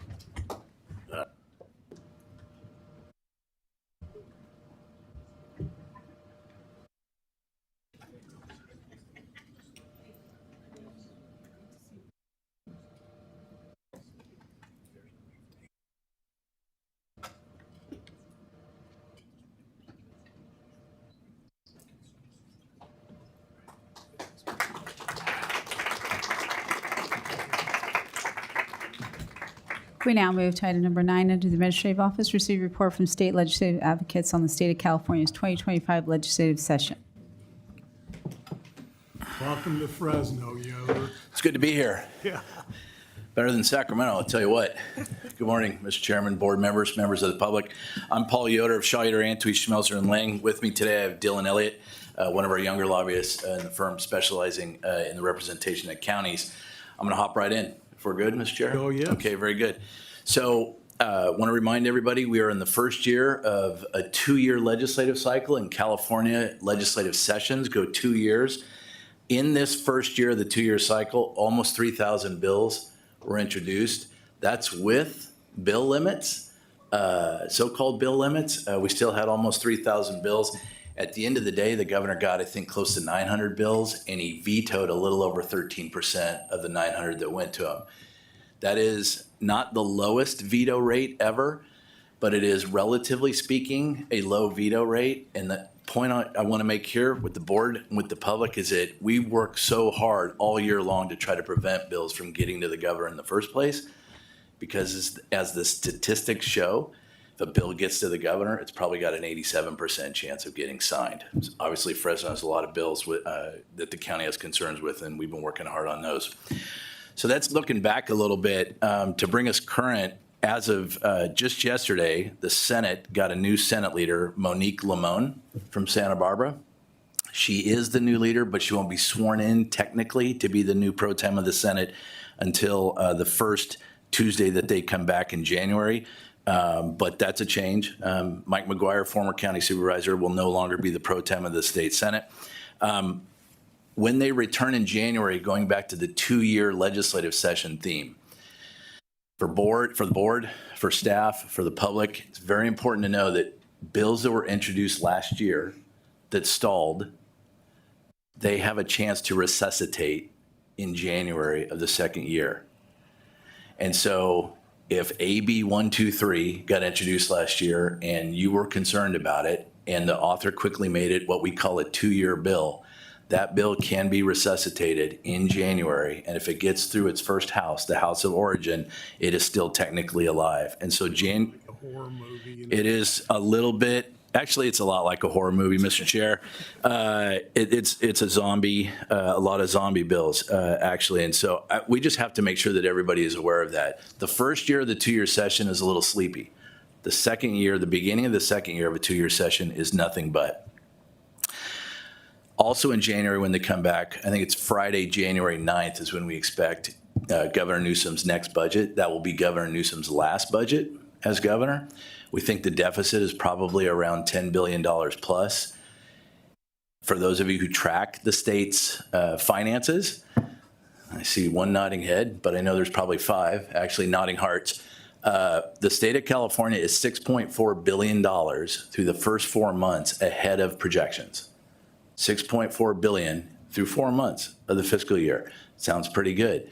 You have to keep in mind that that income to the state of California can be very episodic. The big episode that is sort of working its way through the system are the fire victims and the fires in LA and Ventura County. Individuals were given until October 15th to pay their taxes. Most of them took advantage of that, as I think most of us would. And so that is what's washing through. At the same time, in addition to $6.5 billion over projections, the state is $3.4 billion over projections in expenses. So you take the net, $6.5 billion sounds like, hey, we're doing pretty good. We're doing great compared to projections. You take the $3.4 billion in expenses being over projections, and you take that net, and maybe it's not that great. So again, board members, we think there's going to be a $10 billion plus state budget deficit when we get around to January 9th. I want to turn over very quickly to Dylan. Dylan's going to talk, I don't think we have to talk about the package right now. We can. There was a big legislative package at the end of last year that related to energy, and we're happy to answer that during question and answer.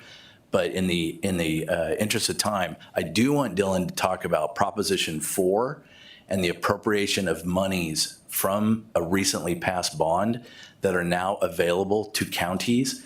Because in a bad budget cycle, it's just increasingly important, we believe, to tell you, here's where the money is in Sacramento. Here's the money that the county can access for vital county services. So let me hand it over to Dylan for a second. Thanks, Paul, and good morning, Supervisors. Pleasure to be with you today. Proposition 4 was on the ballot. Move this up a little bit. Proposition 4 was on the ballot in 2024 as the $10 billion resources and climate bond that voters approved by a margin of 60%. Essentially, what the legislature has done is taken about a third of the total $10 billion to market. Specifically, it's about $1.2 billion for fire, $400 million for fire, $1.2 billion for safe drinking water and other water programs, not specifically infrastructure. I want to be sure to note that. $109 million for extreme heat mitigation, another $400 million for biodiversity, $400 million for parks, et cetera. That's money that we expect is going to go through existing programs within the various state agencies that would govern that money.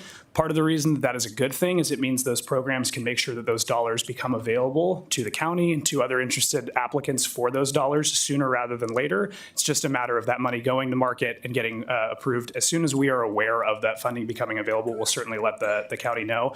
I know Paul had mentioned, happy to answer questions on the broader energy package. One that I would want to note that's sort of adjacent to Proposition 4 is the extension of cap and trade, now renamed to cap and invest. The reason I say that is the Greenhouse Gas Reduction Fund, which is funded through the cap and invest program, has been sort of retweaked. There are additional monies, hopefully there now by the program being further bolstered. I think there's going to be some money in there that could be very beneficial to Fresno County. But again, happy to answer any questions. I'll leave it there and go back to Paul. Thanks, Dylan. So we'll wrap, keep talking about money and go back to the governor's next released budget. Proposition 13 in this fiscal year, Governor in January didn't propose any funding for the counties to implement it. Ultimately in the budget, there's $50 million for behavioral health and $15 million for public defenders. We are hopeful that the governor will propose more money for 6-7, the 6-7 state budget for counties to implement Proposition 36. Similarly, with the CARE Act, we continue to urge the administration to provide additional funding to the counties. And then last but not least, HAP, the Homeless Housing and Assistance Program.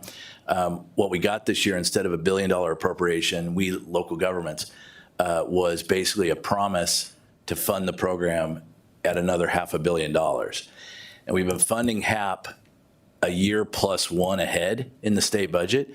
So right now, there's really no gap in funding for local governments, but we do think when the legislature comes back in January, they're not only going to see the governor release a new budget, we think the legislature may actually start to budget in January, right?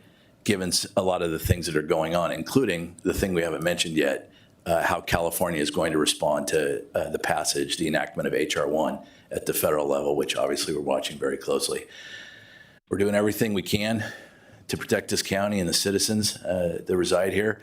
Thank you for letting us represent you, Mr. Chairman. We're happy to take questions. One thing is you've got an impossible job. I mean, you're in an insane asylum trying to make sense of what's going on. But all things considered, we do it pretty well, right? Yeah, I think so. Yeah, thanks, Mr. Chair. Any comments from the, I like that HAP deal is like the Wimpy plan. It's exactly what. Yeah, I'll gladly pay you Tuesday for a hamburger today. That's right, for the unhoused that you house today. That's right. That's right. Any other comment? Go ahead. Talking about the energy package, did that also include, was it AB 237 that allowed for oil permits, Kern County, for the next 10 years, I think 2,000 or so a year? Is there any opportunity this next legislative cycle to see that expanded? Because really 2,000 is a drop in the bucket for what's needed statewide. Yeah, so it was Senate Bill 237, and Kern County has a countywide programmatic environmental impact report. It was challenged in court over 12 years. And so really what SB 237 does is say, okay, no more judicial challenges. And that allows the permits to begin again. And the supervisor mentioned it's expected that up to 2,000 new permits are going to be issued. And that would be in effect for 10 years. There are a lot of things that got like sort of filming a movie, and they say the scenes that got left on the editing floor, like the cutting room floor. There's a fair amount of that when it comes to oil and gas in California.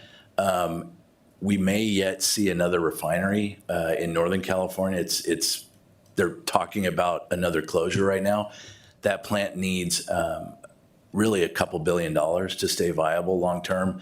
We have 7 functioning plants still, and so the legislature so far has balked at not just what they see as the cost of helping one refinery, but what they ultimately see as the cost of helping potentially all 7. But what we do to refineries in California, what happens off the coast of California, just a lot of other things where I think you are going to see at least additional legislation proposed next year. But does a grand deal come together like it did with SB 237? It's too early to tell. Yeah. Yeah, I think, going back to that well drilling deal, I'd say 99% of the public doesn't understand in an existing oil field, especially the bigger, higher producing ones, you have to go back sometimes and drill new wells next to the old wells that were there because the oil isn't coming into them anymore, and you physically can't do anything to make that old well better.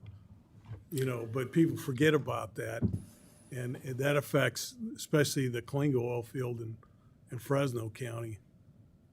Mr. Chair, I want to give kudos to your legislative delegation, specifically, if it's okay, Senator Grove, who has relentlessly worked on this issue, especially with her Senate colleagues, and made a lot of people in Sacramento understand that if you don't produce oil, if you don't refine oil, you don't pump it in California and through the pipelines, which are actually designed to take California crude, then you have to get it from countries. A lot of countries, as an alternative, are actually run by undemocratic governments, and the environmental what is produced by shipping that oil internationally. I think Senator Grove has convinced a lot of people in Sacramento, or made them aware that it's a complicated situation, and when you take it, you really look at it objectively. Keeping some oil production and refinery production here in California, it actually makes sense. There were some of the leading environmentalists in the legislature when SB 237 was passed who said things like, it's time to unleash Kern County and unleash oil production again in California. So these are interesting times we're living in. And then sometimes in those pipelines, if you can't put a specific amount of oil, so much and more, it won't function correctly. That's right. Yeah. That's right. And the governor and enough legislators in both houses became very, very aware of the facts. And that's why we got Senate Bill 237. So any more comments or? Okay, well, thank you very much. It's informational only. Thank you, board members. Yeah. Thank you very much. Coming.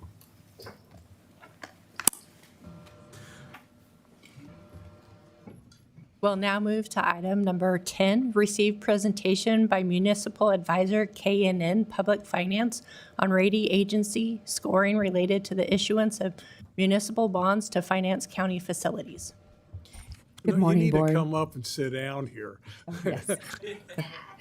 You're not going to let us off the hook. No, hell no. I'm actually going to speak from the podium if it's okay. Yeah, it's fine. Good morning, Board. Paige Benavides, County Administrative Office. Earlier this calendar year, your board received a presentation from the CAO's office on potential renovations to the Hall of Records and options for new facilities for the Board of Supervisors and the Sheriff's Administration. Pursuant to that discussion, the CAO engaged KNN Public Finance, the county's municipal advisor, to present an introduction to municipal bonds and an overview of the county's existing debt profile to the Debt Advisory Committee, or the DAC. Based on direction from the DAC, KNN is here to discuss debt affordability and the county's potential fiscal capacity to issue and repay bonds. With that, I will turn it over to David and Bobby. Thank you, Paige. Good morning, Mr. Chair, members of the board. Good to see everybody. My name is David Leifer with KNN Public Finance, the county's municipal advisor. I'm joined by my colleague, Bobby Chung. First, on a personal note, I'm really glad I was here for the Brian Malikian commemoration. I started working at the county in 1993. I think he started in 1990. He was the first person. I think we were battling over indemnification in my contract, and of course Brian won. But over the course of 30+ years, he's been a tireless advocate for the county in the bond context. I have a brief presentation, and I basically want to do two things today. One is provide a very high-level summary of the debt that the county has outstanding, and then two, and perhaps more importantly, look at the impact that an additional financing, say hypothetically of $50 million, would have on the county's rating agency metrics, basically to provide one perspective. It's not every perspective, but it's one perspective on the affordability of additional debt for Fresno County. And what I want to do, if we can go on to, oh, great, look, I get to do it myself. So that's a little overview. Just a quick note about what we do. We are a municipal advisor. We have a fiduciary duty. We need to put our clients' interests ahead of our own. We're here to provide information. We're not policymakers. We're not advocates to do a bond or not do a bond, but hopefully provide you with some independent, objective analysis and advice to make good decisions and to protect your interests if you decide to proceed with a bond.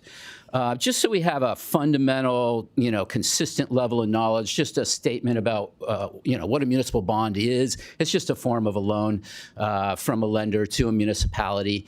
The reason why most municipalities will use municipal bonds is to accelerate the delivery of a project, right? Like there's two ways to finance a capital need. You can wait and accumulate enough cash on the one hand, and or you can issue a bond and accelerate the delivery of that project. And sometimes accelerating the delivery of the project can actually save some money when the rate of inflation for construction is super high, as it has been in California for many years.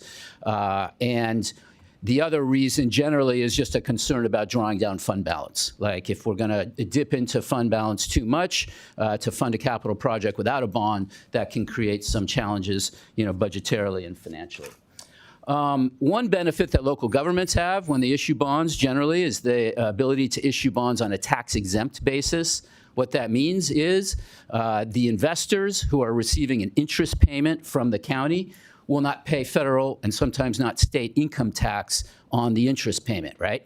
And as a result, they should be willing to lend you or the public agency money at a lower cost than they would for a taxable bond or to, if they were lending money to a taxable entity like a corporation. So that's a preference that local governments in California and nationally enjoy and have consistently enjoyed for decades, even though sometimes it becomes an item of discussion in Washington around budget time.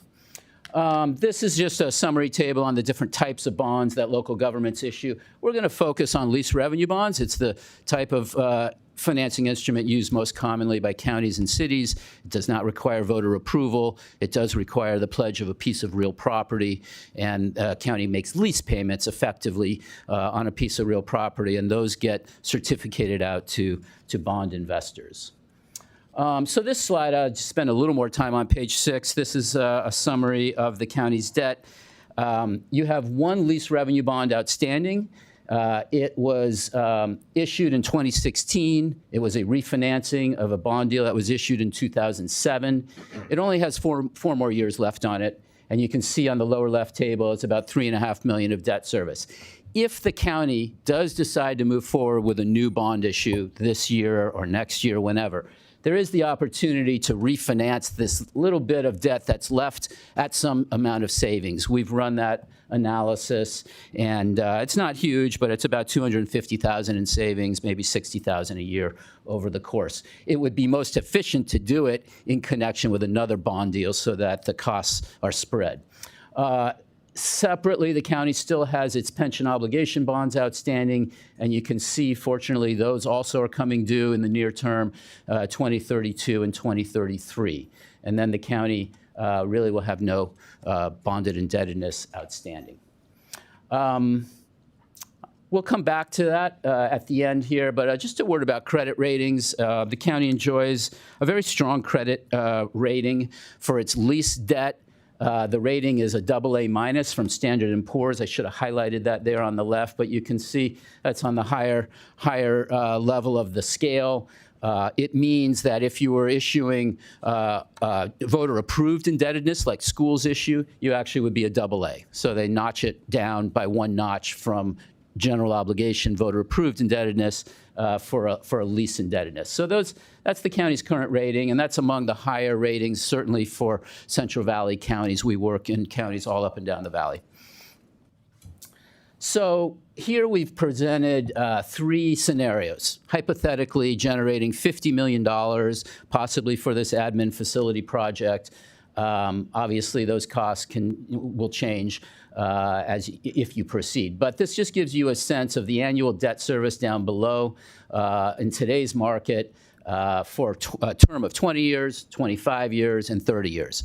Obviously, like in a house mortgage, the longer you bond, the lower the annual payment, but the more interest you're going to pay over the life of the deal.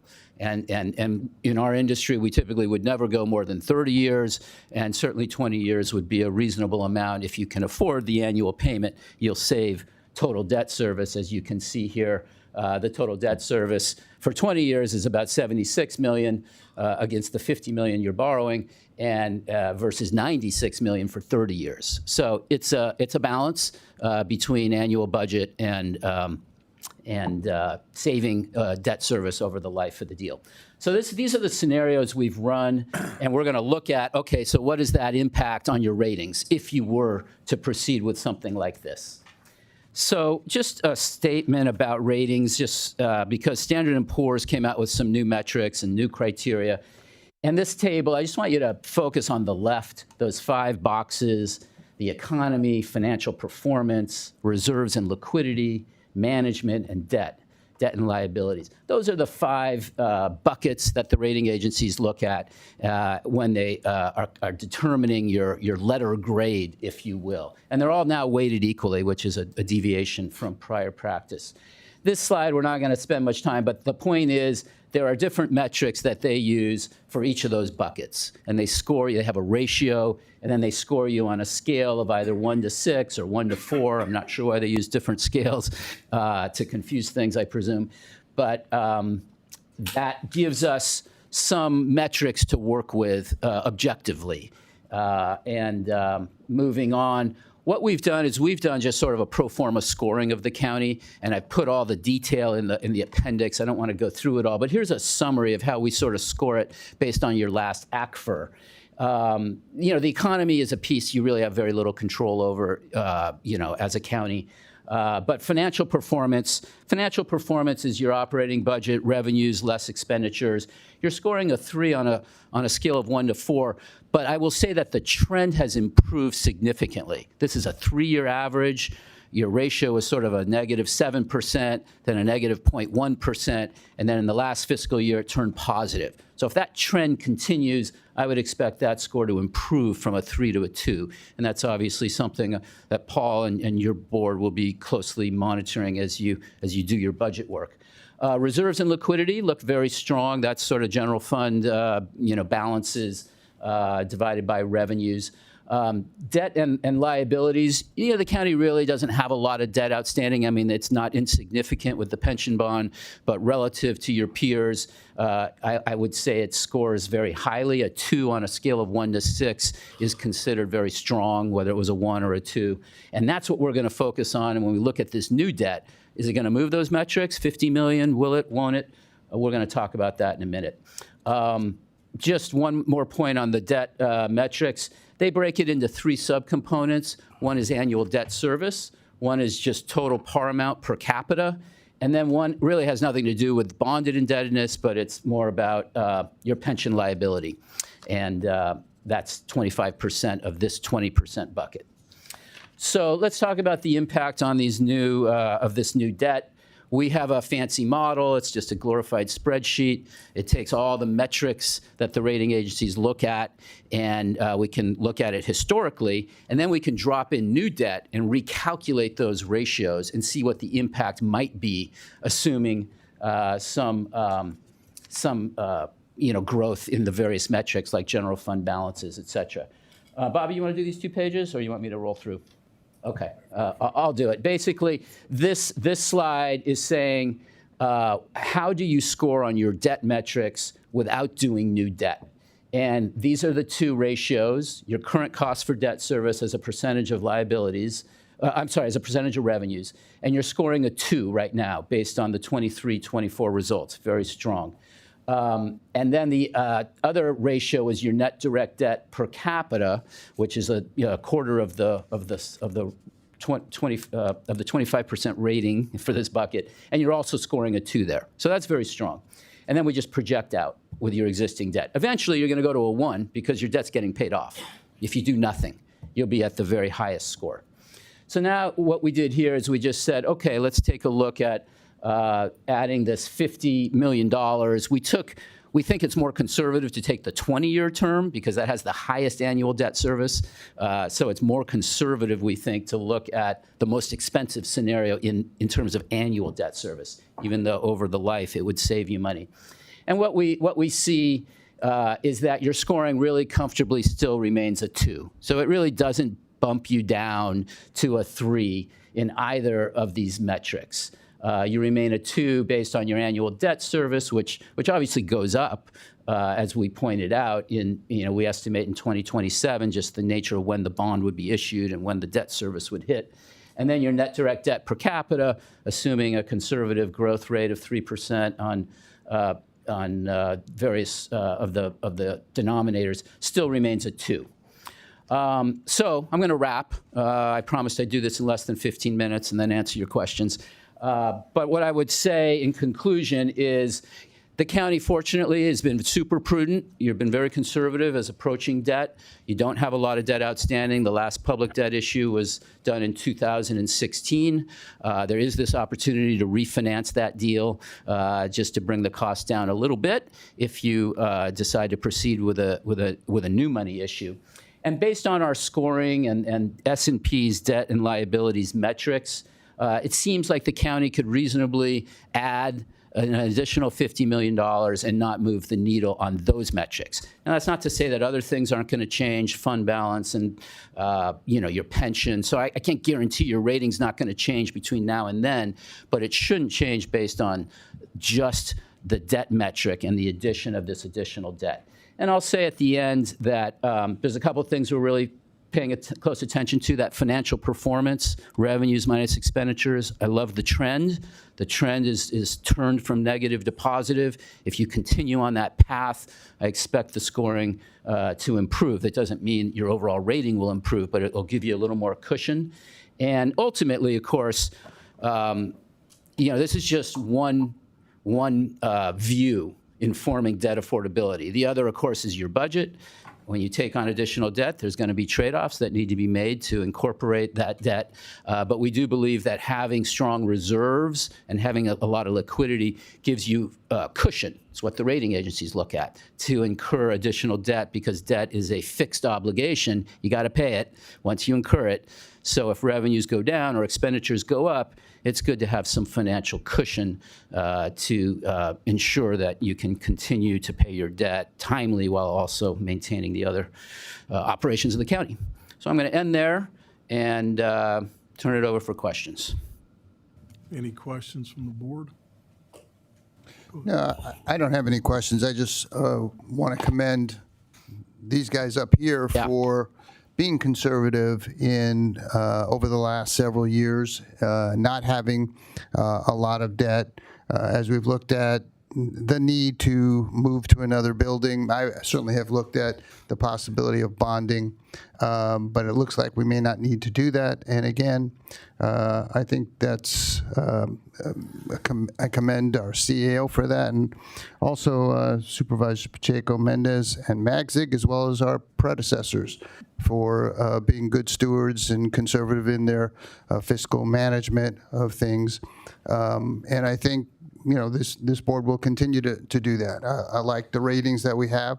But again, if there's a need for bonding, I'm not afraid of bonding. We've done that at the city and when it's been necessary, and I think it's worked out. I think the city has done well in terms of how they've handled things overall. So that's all. That's my only comments. Any other questions? Oh, I got one for Paul. What year did Oscar come in? We're catching me on the fly there. Well, I'm sorry, what was the question? When Oscar came into the county, I think it was around 2017. Yeah, it was after the last deal. He's not been here since we've issued. The only debt that we've issued that Oscar has been like a trend. Right. So all I'm saying is, the reason I said that is this county didn't know where the hell it was. until he came and cleaned up what was going on downstairs. So, that's just a statement of facts. Well, thank you very much. You're welcome. Thank you. We now move to item number 11.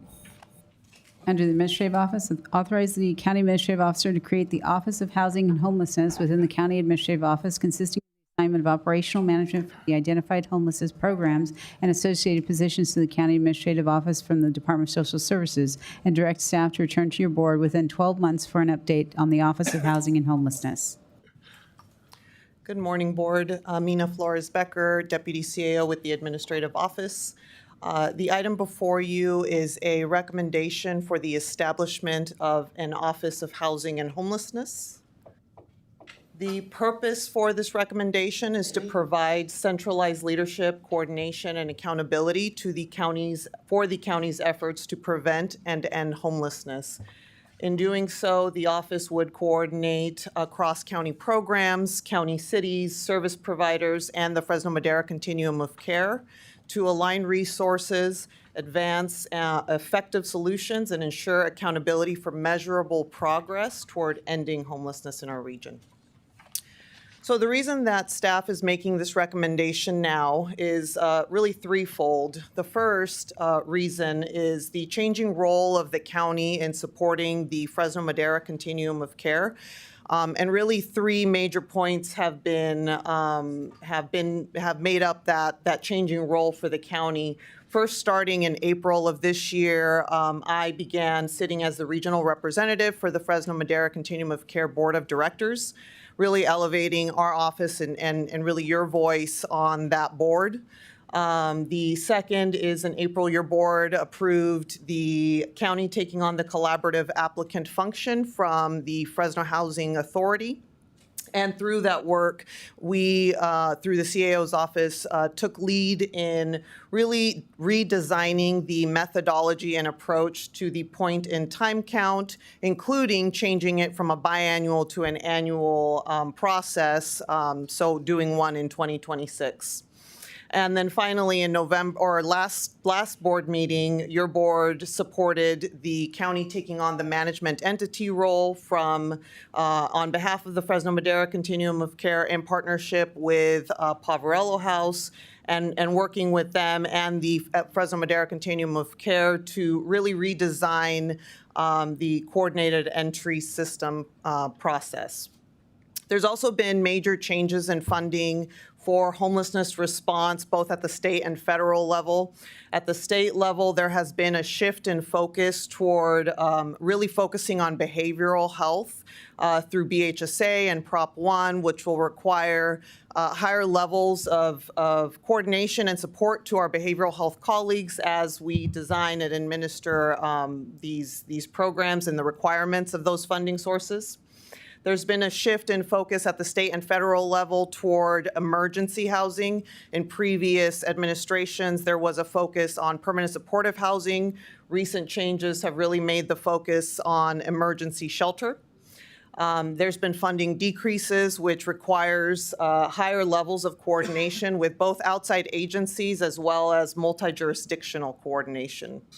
And then finally, in the past few years, there's been a focus in strengthening regional collaboration, and that has included both staff level coordination with administrations of our cities, including the city of Fresno and the city of Clovis, as well as coordination through our electeds with a couple of our board members hosting collaboration meetings with city mayors, including the mayor of the city of Fresno and city of Clovis.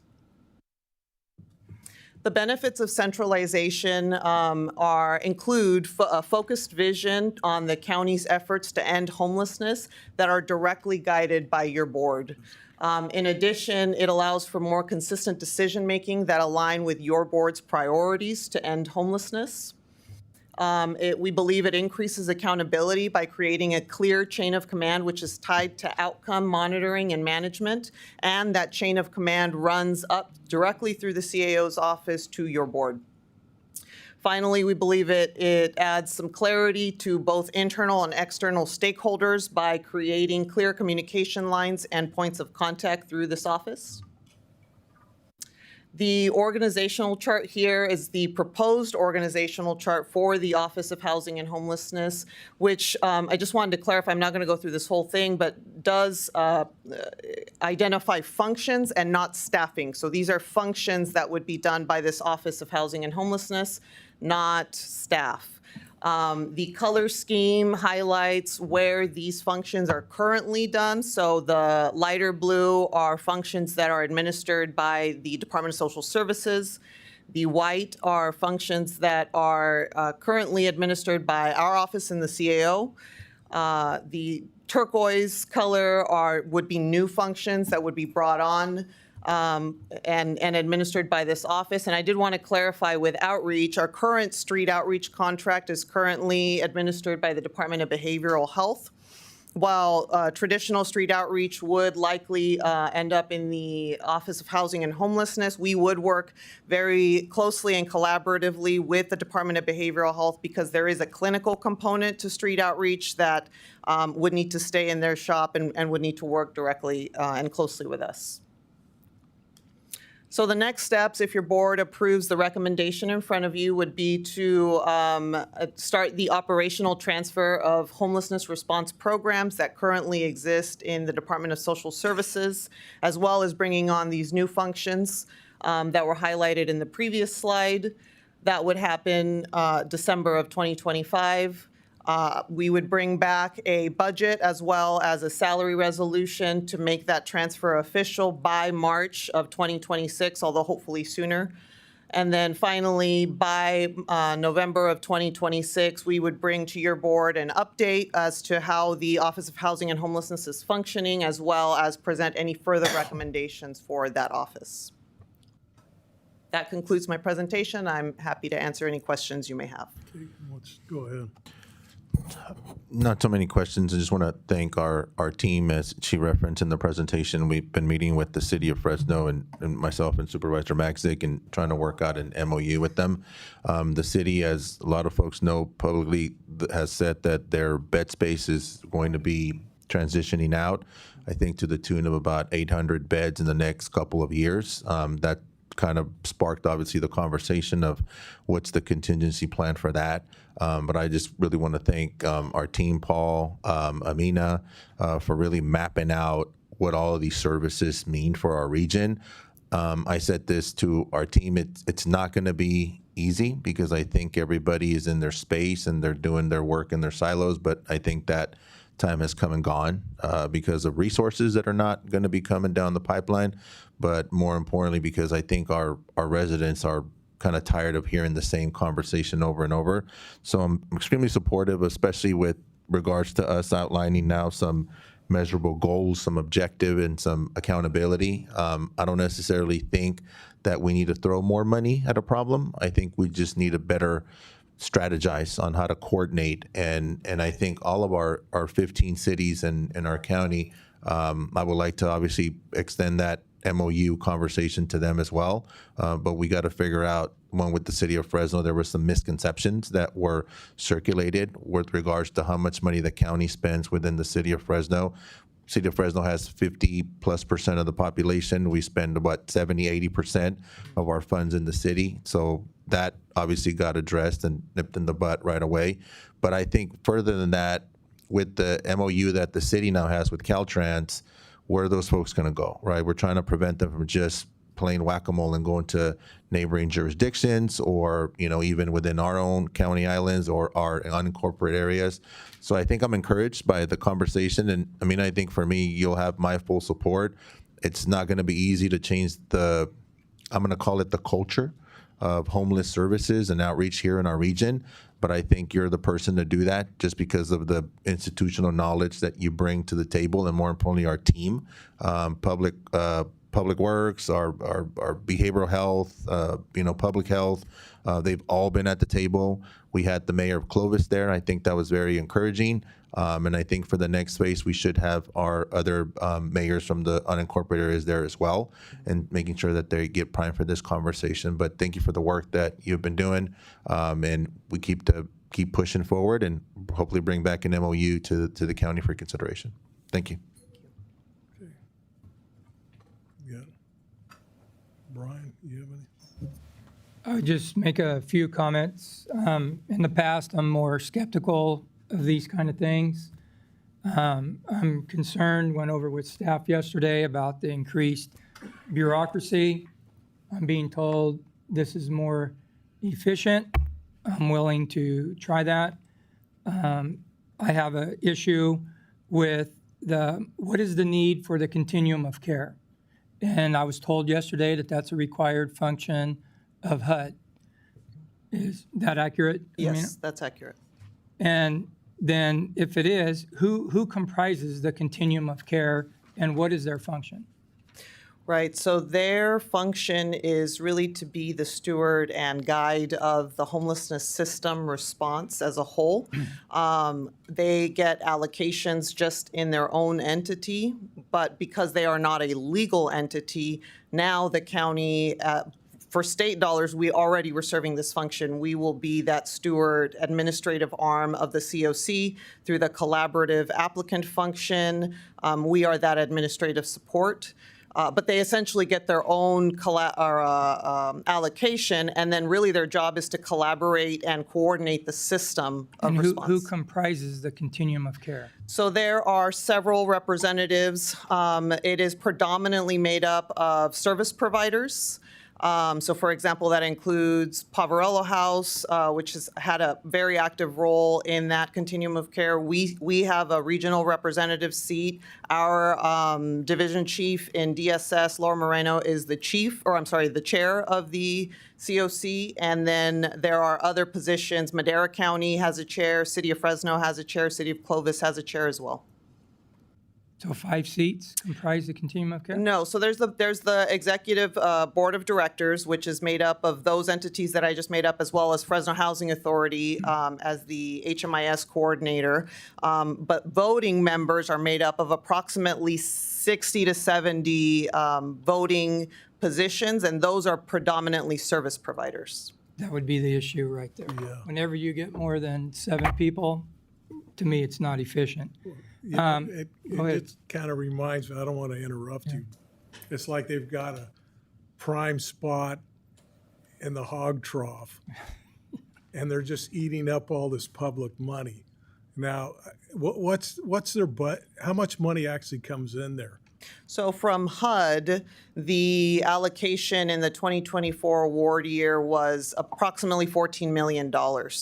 The way that HAP has been administered is we have administered those dollars, we, the county, has administered those dollars and have combined them with the county's allocation, and that was around $11 million.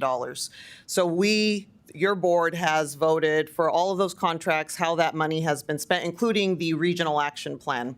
For the HUD dollars, it's a little bit different the way that works, because really through the collaborative applicant, which again, that's the role that we now play, we coordinate the prioritization process, and then those entities contract individually and directly with HUD. So really the money isn't going through the COC, but the COC is guiding the process. Okay, thank you. Go ahead. And then, so in this new format, how many people do you envision to staff this office? So the initial discussion and what we were looking to transfer over from DSS is 6 positions total. Okay, so that answers part. So where are they coming from? They're largely going to come from DSS? Only Department of Social Services. Will the CEO's office have any oversight? I mean, Yes. Will they be in charge of this? Correct. Okay, and then I appreciate my colleagues' remarks there. What is the City of Fresno's role in this? I mean, they're a collaborative partner. They don't have a role in the actual office, but they are a very, very strong collaborative partner. Okay, and then again, it was also mentioned that we have the City of Fresno and the City of Clovis I was glad to see my colleague also mention, what about our rural communities? Absolutely. That's a huge part of this as We well. got homelessness out there too, yet we can't have 80% of the money coming to the city of Fresno either. Right. No, and that's a big focus of this, in particular as we plan for BHSA and the Prop 1 projects that we envision in the future. It's a huge part of this. In the past month and a half, Susan and I have taken to the road and met with the West Side cities a few weeks ago and the East Side cities 2 weeks ago, specifically to talk about the future of behavioral health planning and homelessness planning with the city administrators of our rural cities. Okay, I can just say from being one of the two main rural supervisors, it just seems whenever we talk about homeless, all we talk about is the homeless within the city limits of Fresno. Right. And to me, that's just wrong. Right. That's just wrong. And we have to make this broader. So I'm a little skeptical of this. I have been. We've thrown millions at this problem over the last 5 years. And in my opinion, we're no better today than we were 5 years ago. So I don't know how this is going to make it better. Hopefully to make the dollars being thrown at this more efficient. I'm willing to try it. But again, I'm a little skeptical on this whole grand scheme of things. I appreciate Yeah, Supervisor Pacheco, if I could just, and I share some of your thoughts because having worked in the rural communities, you're right. Oftentimes the attention's always put on the city of Fresno because it's the metropolitan area. But what I think our vision is with this MOU agreement is for our folks to be in that lead role that will include measurable outcomes, objectives, accountability, and then from that framework, have an MOU agreement with the city and in my view, all 15 cities in our community because they're all affected by homeless, and have that codified so that we have, what's the phrase when he's coordinated entry, so that when you get a call or Supervisor Mendez or Bredefeld gets a call or even the cities, there's one single entry point that we're all on the same page so we're not just playing whack-a-mole. And the part that through my new educational process with this big collaboration is, I think, Amina, correct me if I'm wrong, but the priority in the past has been not necessarily folks that were in encampments, but based on other criteria. Correct. So when we're out cleaning encampments, we should be given, housing priority to those folks. Right. Otherwise, they're just going to keep going all over what's in rural communities or freeways or canals or banks. That's really what we're trying to address, Supervisor Pacheco, and it's never been done before. I think in the past, Supervisor Maggs had mentioned that there was an agreement mostly on language and verbiage, but what we're trying to get to is an MOU with actual practical applications so that everybody understands what the expectation are from everybody involved, not just City of Fresno, but all 15 cities, in my view, should be part of this. And then ultimately, in conversations I've had with the governor's office, getting some resources here to help tackle this. There was a place, I guess we could mention it, Oakland, that was close to doing something, and then it just fell apart. To your point, because of differences of opinions, I think we have an opportunity to do that here in Fresno County. Well, again, I appreciate your involvement in that. Prior to your arrival on this board, Supervisor Magsig did a lot of this. You're always looking for help. It seems you're taking a lead on this. You two greatly appreciate that. Obviously, this is not Supervisor Menace and I wheelhouse, our area of expertise in another area, so we'd be looking for your leadership and guidance on that. All I'm saying is I understand yesterday the federal government is now changing their priorities. They're not just going to send money out for housing anymore, and now they're going to go back to housing and programs like mental health, probably what they did 20 years ago. So it's a little bit ironic how the pendulum swings and then it swings back. So now we've swung to complete housing, which again, during COVID, that was great to put people in homes, but it didn't solve the problem. So now the pendulum's coming back that we're going to address their mental needs and their dependency on other things. So hopefully this is a step in that direction. Again, I'm open, I'll try it, but I'm skeptical over what has occurred over the last 10 years. Anybody else? Well, it's a lot to echo of what you said. I mean, the billions have been spent on this problem, billions, some of it that's completely unaccounted for.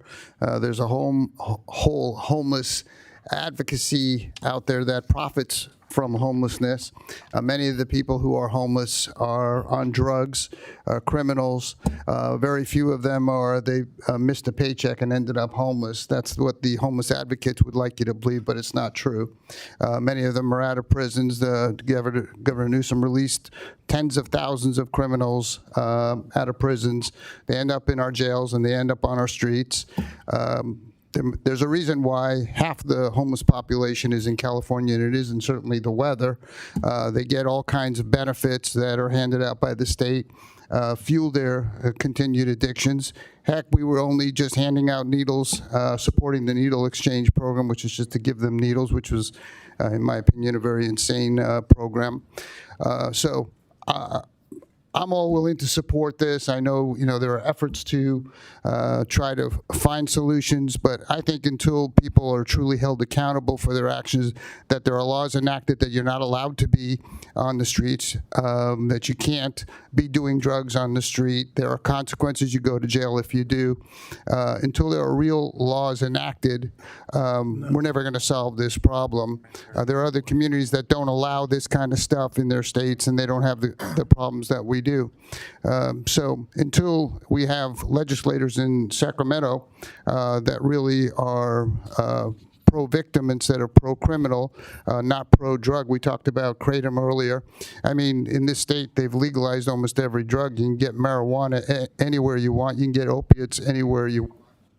So that's part of the problem. And drug addiction and drug prominence is very alive in the state of California. And as long as we allow that to continue, we're going to have these kinds of problems. So I support you, and I support all efforts to help people who need it. But there is a real issue of a lobby and a homeless advocacy that benefits from this ongoing homelessness, which is very unfortunate. But as the state has now started to cease its money, which was, handing out left and right and billions that were unaccounted for, now we're going to see, as my colleague said, the pendulum swing back. We're going to have to come up with other solutions because the money isn't just free flowing anymore from the state. Thanks. Okay, there's no more comment. I'm going to open it up to public comment.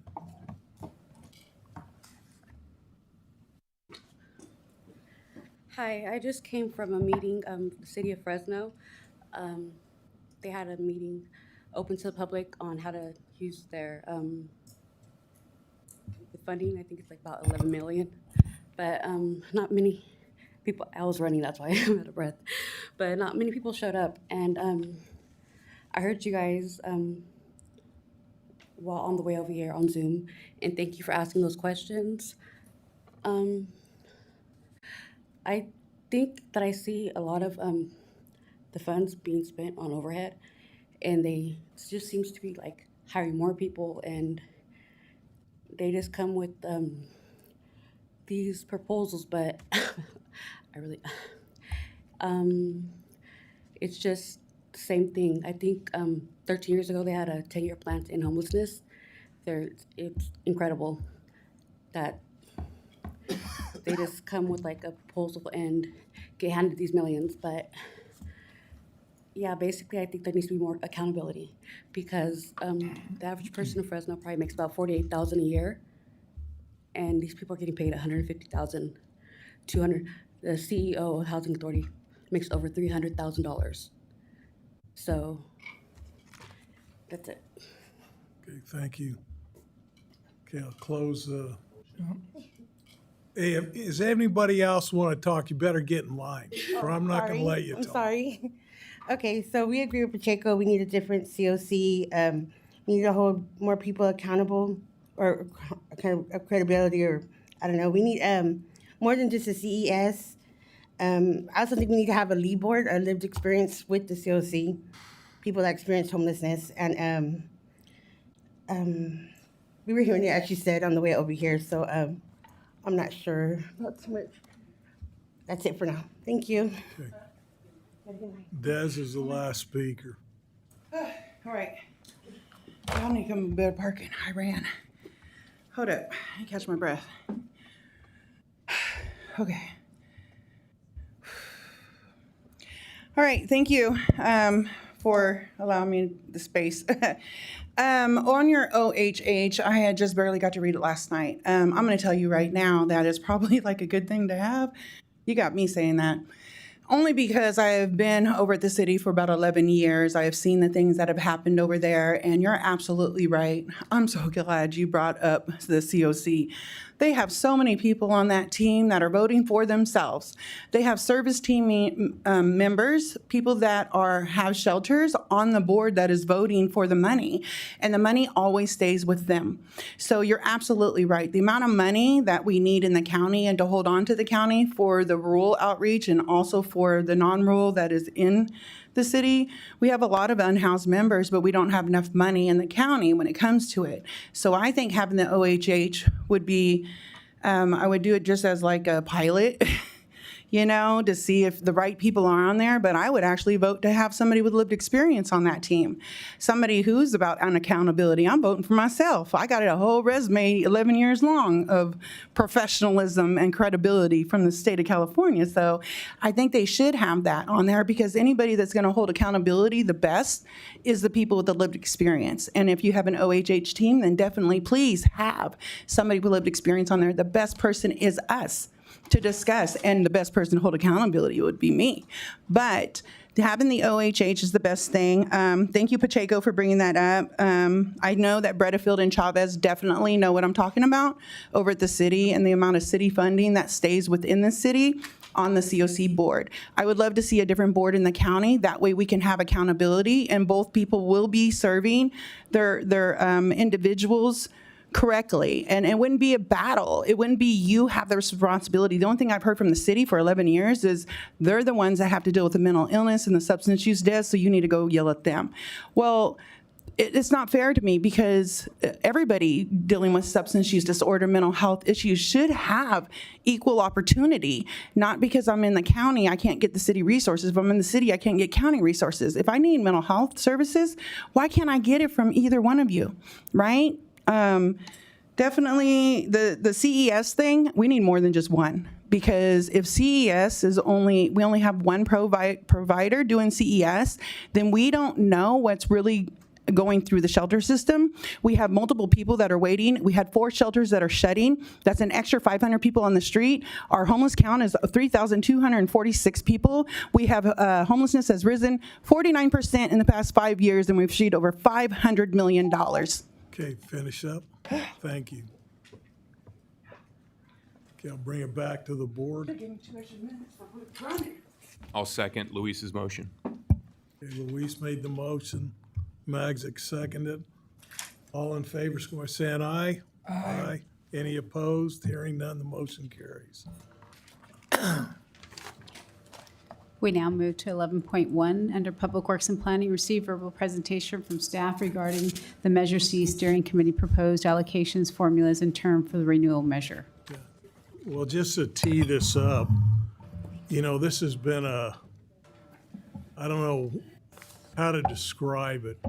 I think this has been the worst process of a Measure C renewal that I'm old enough to remember that's ever happened. And I just want to state that the county has voted no on every item that COG has put forward. And now these guys are going to explain where we're at. Thank you, Steve. And I just want to say Mohammed knows this inside out, so he's a great resource.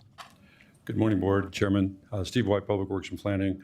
Mohammed will make the presentation today, but I want to say thank you for the opportunity to present information to you. This is a very complex issue, and it's still evolving as we speak. Some additional information was received today to the CEO's office. He shared it with us, and we'll go through the process. With that, I'll open the door and have Mohammed make his presentation. Good morning, Mr. Chairman, members of the board. Mohammed Alimi, Design Division Manager in the Public Works and Planning Department. So again, thank you for the opportunity to give you some update on the Measure C renewal. And there are some funding allocation highlights that I like to point out to the board. So on November 6th, steering committee, Measure C steering committee were presented with 2 proposals. One funding option was for, which is called the high priority proposal, has a little bit more allocation toward roads. The other option, which was not selected, was called proportional proposal, and that option had more money on the regional pots and less on public transportation or transits. So the selected option, 65% of the revenues are allocated toward roads, and public transit or transportation is receiving 25% of the allocation. And as far as the local agencies, so county is going to receive, this is an estimation at this point, but over the life of the measure, which is supposed to be 30 years, is going to receive $1.085 billion. So here are some highlights of comparison between the existing and the proposed Measure C allocations. So the existing is going to bring a revenue of, if it continues, is going to bring a revenue of approximately $559 million over 30 years. But the proposed is going to bring slightly over $1 billion in revenues, which is an increase of 93%. Existing revenue for annual revenue is approximately $9.5 million for the county, and the proposed is going to bring approximately $18.6 million immediately. So again, that's approximately 95% increase in revenues. There is a change in the formula for the calculation of these revenues for the agencies. The existing formula was based 75% population, 25% road miles. And since the county has the highest number of road miles in California, we actually have more than half the road miles in the whole region. That really hurts our apportionment. So the proposed formula is based 80% on population and 20% on road miles. So this graph shows kind of the revenues that come to the county based on the existing formula and the proposed formula. The red is the existing formula and the blue is the proposed formula. So we can see that obviously the county is going to receive a higher portion of the revenues compared to the existing one, but it's not as high as if the formula was not changed. So this is just a slight comparison between, what the city would be receiving as far as the increase with this new formula. So they would be receiving 120% increase over the life of the measure, and county would be receiving 93% increase over the life of the measure. So there's a slight, less revenue for the county because of this change in the formula. And the transit, because it's increased from the current allocation, they're increasing 44% increase in revenues for fax. So the next step, I guess there is, Fresno Cog Policy Board is going to meet on the 20th to approve the proposed allocation. And then it's going to go to FCTA board in December, and then it's going to go to all the local agencies, council, and Fresno Board of Supervisors for approval next year. Okay, real quick, let's clean some of this stuff up. To say we get more money is a fantasy because we're using a 30-year factor against a 20-year factor, and anybody that can do math, which I'm starting to wonder if people can do math, because they keep saying, oh, it brings in more money a year. Here's a fact, and just tell me I'm wrong, Mohammed. If we change this new method, we will get less money in 2028 than we got in 2027. I don't think so, because for one reason. The regional pot in the current measure is almost more than 30%, and that is being reduced to 5%. county's allocation. Technically 4. Pardon me? Technically 4. Because the city gets 1% to work on the airport. That's right. So it's technically 4, not 5. That's right. So Yeah. the regional part is where the money is shifted from the region to the locals. So we get most of our share from the local measure. Correct. And that is increased from almost 35% to 65%. Right. So we are gonna get more money. But technically not, because especially the rural areas rely on the state highway system. You get some towns that completely. So there will be no projects because there's not enough money. That's correct. That's That's maybe, correct. Yeah. So I just want to make that. I know Gary wants to say something. You said that the proposed measure allocates revenues of 80% population, 20% road miles versus the 75-25 on the prior measures. This hurts the county. How does it hurt the county? Well, over the life of the measure, it was estimated that the county would be receiving $70 million less based on this change in Okay, the so formula. they are getting less, the county's getting less money, which is for roads that you're going to need as a result of this new proposed expenditure by the steering committee. That's right. Correct. I just want to make that Yeah, very thank clear. you, We Gary. are losing money to the county. Go to the city. Yeah, they get a larger Tell us where the portion. money's going. To the cities with higher population. Okay. And one thing, the 2006, wasn't a 25-75 split between, In 2006 or the 2006? the 2006 is 75-25. The ballot measure that failed in 2022 had a 78-22 split. Correct. Yeah. Which almost didn't even get past this body, because this body actually had at least one negative vote, I believe. Didn't Brandau vote against it? Or might have abstained. Yeah. And one thing everybody needs to realize, there's 2 places this has to pass. Has to pass is in the city of Fresno and the county of Fresno. It has to pass both to be on the ballot. That's correct. That's correct. But really, this has been a foul deal from the start, because the county was against who ended up being on the steering committee. The county was against the compaction of how they did it.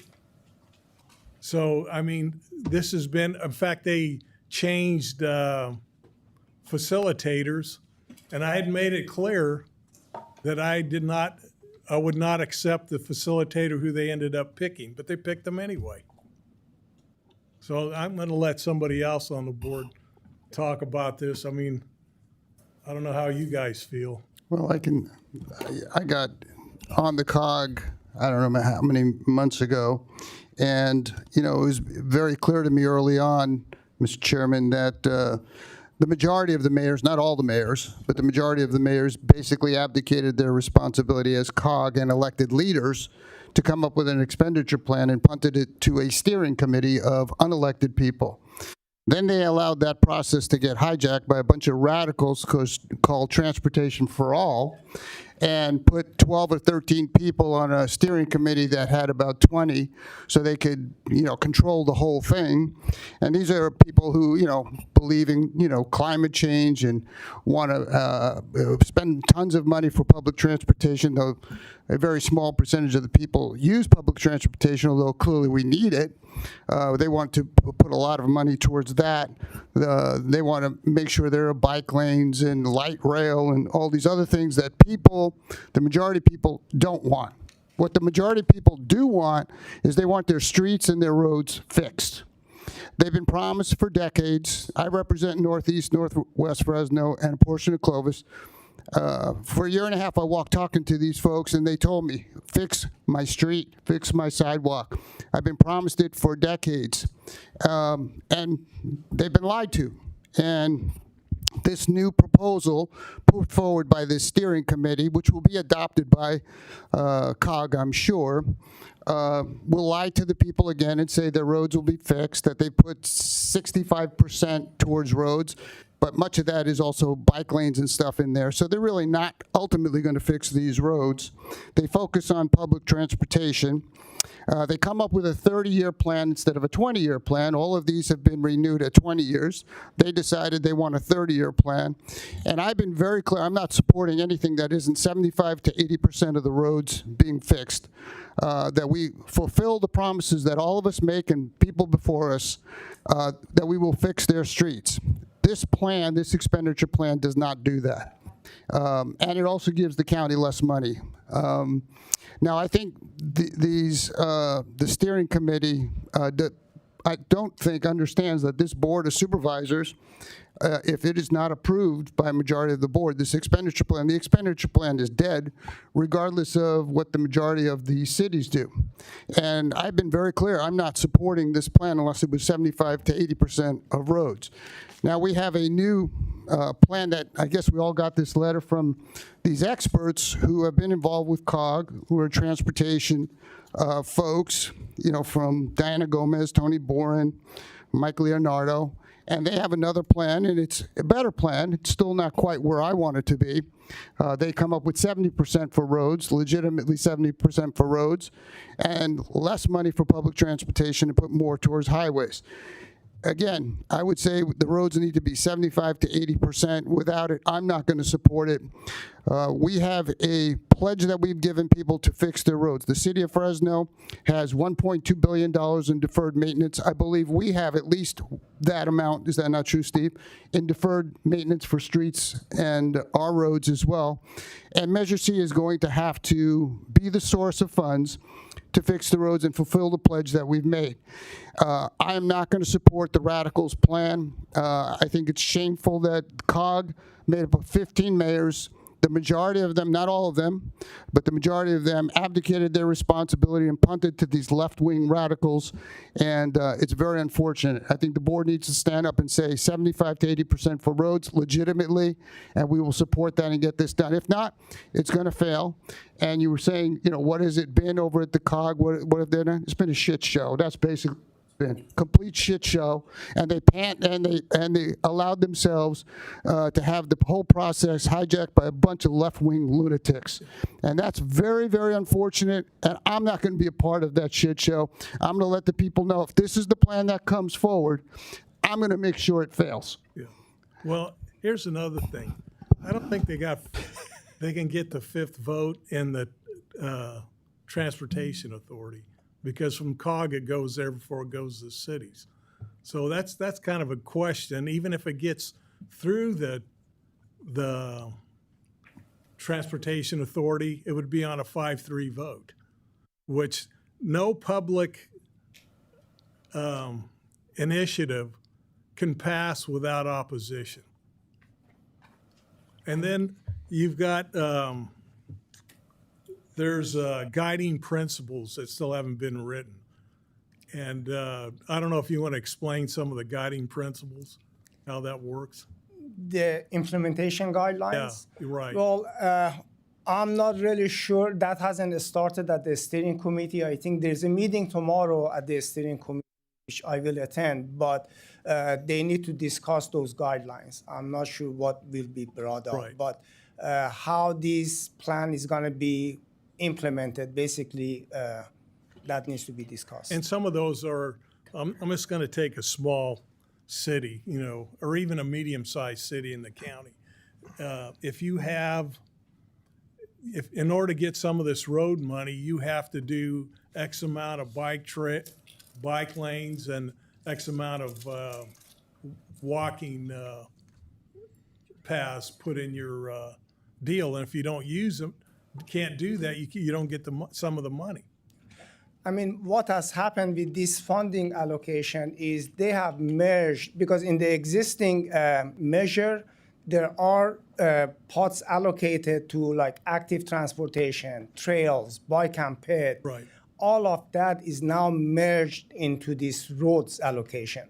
So Obviously, different, advocacy groups, they want certain amount of this allocation to be dedicated to, let's say, bike and ped or trails. So that needs to be discussed in that implementation guidelines.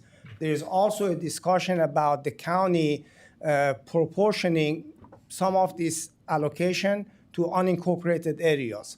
So there is going to be a dedicated pots of money that needs to be dedicated to those communities. So all that needs to be spelled out, and I don't have those. Right.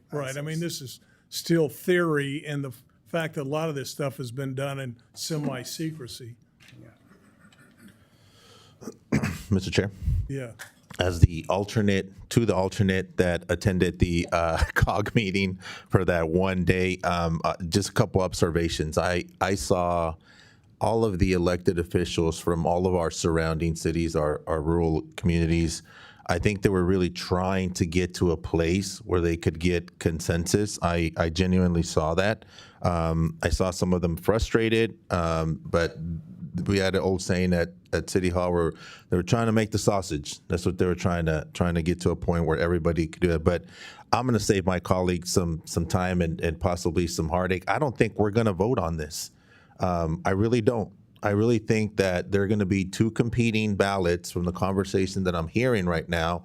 And I think we will be in the space where the superseding ballot measure that includes maybe a lot of the things that Supervisor Bredefeld, I think I counted about 8 radicals and 3 shit shows in there, Supervisor. No, there's Bredefeld. more than 8 radicals. There was on that more group. radicals with the precondition of left wing, but I think I didn't hear anybody here say that they were against public transportation or investing in roads, and I think what we need to figure out is we're trying to plan this with things staying the same right now, but we have currently right now in Fresno County big projects being planned for driverless cargo trucks that at some point are going to be zero emissions transiting through our communities. And I do think there's value in connecting the rural communities with the big urban metropolitan areas, but we need roads. We need safe roads, right? We have a lot of accidents, a lot of deaths in a lot of our county rural roads. So I do have a concern with the amount of funding that we're getting for connecting those folks. I think the conversation has gotten so focused on just the cities portion, whether it's all 15 cities or a couple of them. But if we don't figure this out, we are going to have two competing ballot measures. I 100% believe that. I have in the last 2 weeks saw polling of what this measure would look like and what the level of support would be. And the main takeaways from that were traffic congestion, the easing of during traffic and rush hour. That pulled high. Why? Because people don't want to be stuck in traffic either. As much as we want to talk about the people, don't want to be they're in their cars all the time. We're so dependent because we have 15 separate cities that are far apart from each other. We have the most roads. So I think that needs to be taken into account if we're going to get to a place where we can have consensus on here with all 5 representatives and then the folks. I think there's still some time, but if we don't figure this out, I think we are going to have 2 competing ballot measures, and then we'll see what the details of that look like. There might be some things in there that you don't necessarily like, right? And you kind of trade a couple of things for other items. But I really don't feel that we're going to be voting on this the way this conversation is going right now. But I do think that we need to invest in, especially those older neighborhoods. I can tell you from the areas that I've represented and represent now, that's the #1 priority. People want to feel safe, and it's not just about paving roads. It's about making safe pedestrian ways. It's about making walkable neighborhoods. All of the above need to be in there. I think we're just arguing over the percentage of what that priority should be. So I'm hoping that we can figure that out. I saw on your timeline, there's still a couple of steps left. The steering committee meets on November 19th, right before Thanksgiving. And then the COG on November 20th. We probably won't see any of what that looks like till early next year. So hopefully the holiday season softens some of these hearts, and we can get to a plan that we can all agree on. Otherwise, it's going to be the Hunger Games. I won't use the word shit show anymore. I think we use that enough. Thank you. Hey, no program is better than a super bad program. I mean, that's just the deal. I mean, it's obvious that, we're not in favor of this, the way it exists today. And then we don't have the guidelines haven't even been written because we don't know how restrictive they're going to be.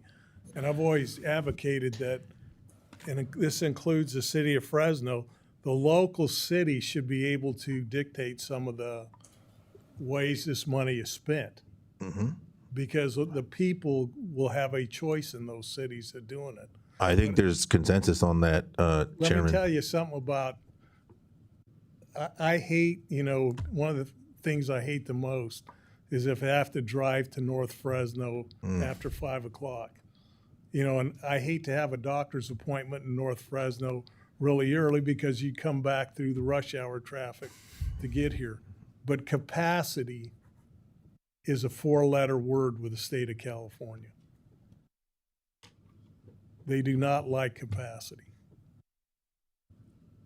Maybe it's okay in Los Angeles and the Bay Area, but as soon as you talk about, hey, we need a lane on this road, oh no, that's capacity. We're against that. Yeah.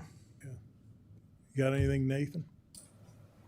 Again, this is not an action item, so I'm going to keep my comments to myself. The two experts have spoken who sit on the authority, so I'm good.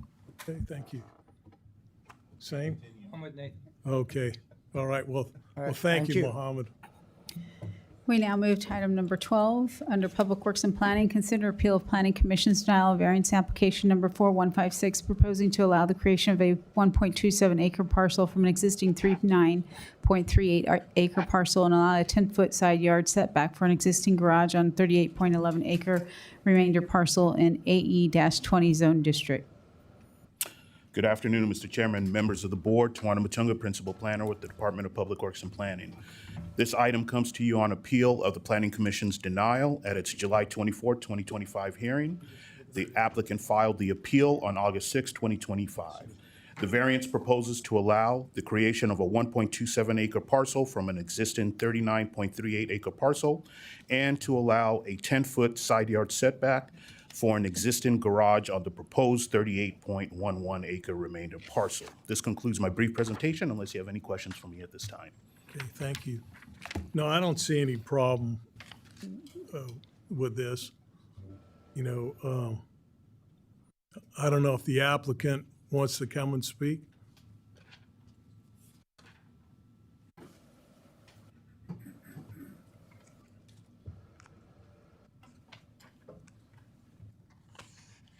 And Orlando, maybe if you want to focus on like the high level points with definitely. it. Perfect. Definitely. My name is Orlando Ramirez. Good afternoon, Mr. Chairman and members of the board. I'm here with Colin Kawano, the owner of the property. As far as the high level, these folks have been farming that property since the early 1950s. As Mr. Kawano and his family have aged, they felt they could no longer operate the facility or the ag operation. So subsequently, they ended up selling all the farm equipment, which left them without the ability to farm it. At this point, there are some disabilities with the family, and they feel that the next step is to subdivide the property and remain in their forever home. It's a 39+ acre parcel. They were carving out 1.5 acres approximately to this. So in general, the AE-20, it exceeds that. What's going to be left is still going to be used for farming, the 38 acres there plus. It'll still remain in the ag conservation contract. This is his home? Pardon? This is his home? Yeah, this is his home. Yeah. All you need to say. That's all you need to say. Okay. We're good. Yep. Very good. Okay. Thank you. Thank you, Board. All right. Is there anybody else who wants to speak on this item before I bring it back to the board? Okay, I'm for doing 2, which allows them to do this. I mean, this is kind of one of those deals the Planning Commission has to deny it because it's against, basically the ordinance, how we operate, which that's our job. If we look at this and say, well, this is still okay, which I think it is. I'll second I feel that. that it is. So that's my motion. I'll second that. Okay. All in favor, signify by saying aye. Aye. Any opposed? Hearing none, the motion carries. 13 is out, correct? Yes.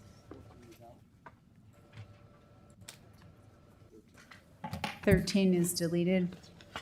We now move to item number 14, under Public Works and Planning, conduct first hearing on an ordinance amending title of Chapter 14.10 Fresno County Ordinance Code. Good afternoon, board members. Chris Bump with the Department of Public Works and Planning. The item before you today is the first public hearing on a cross-connection control ordinance.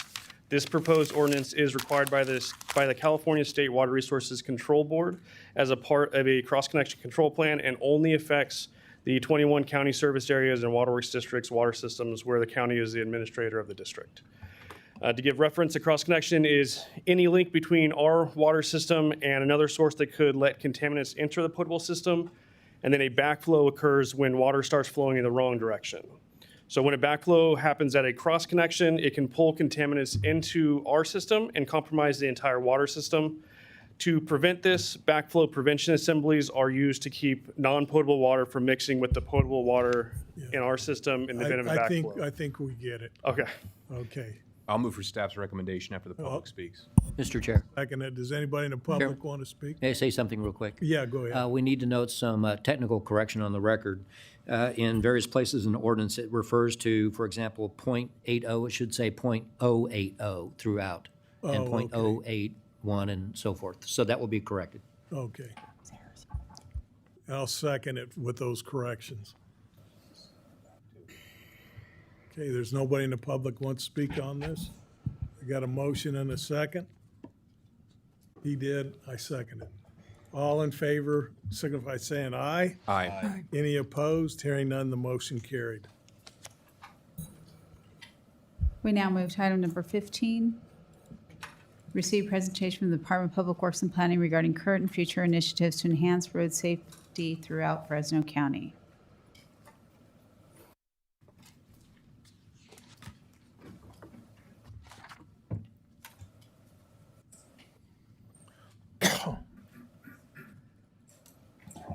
Good morning, Board of Supervisors. Erin Hagenson with the Department of Public Works and Planning. We're here today to just give you an update on what we're doing to address road safety in the county. And first, if you want to go to the next slide. Oh.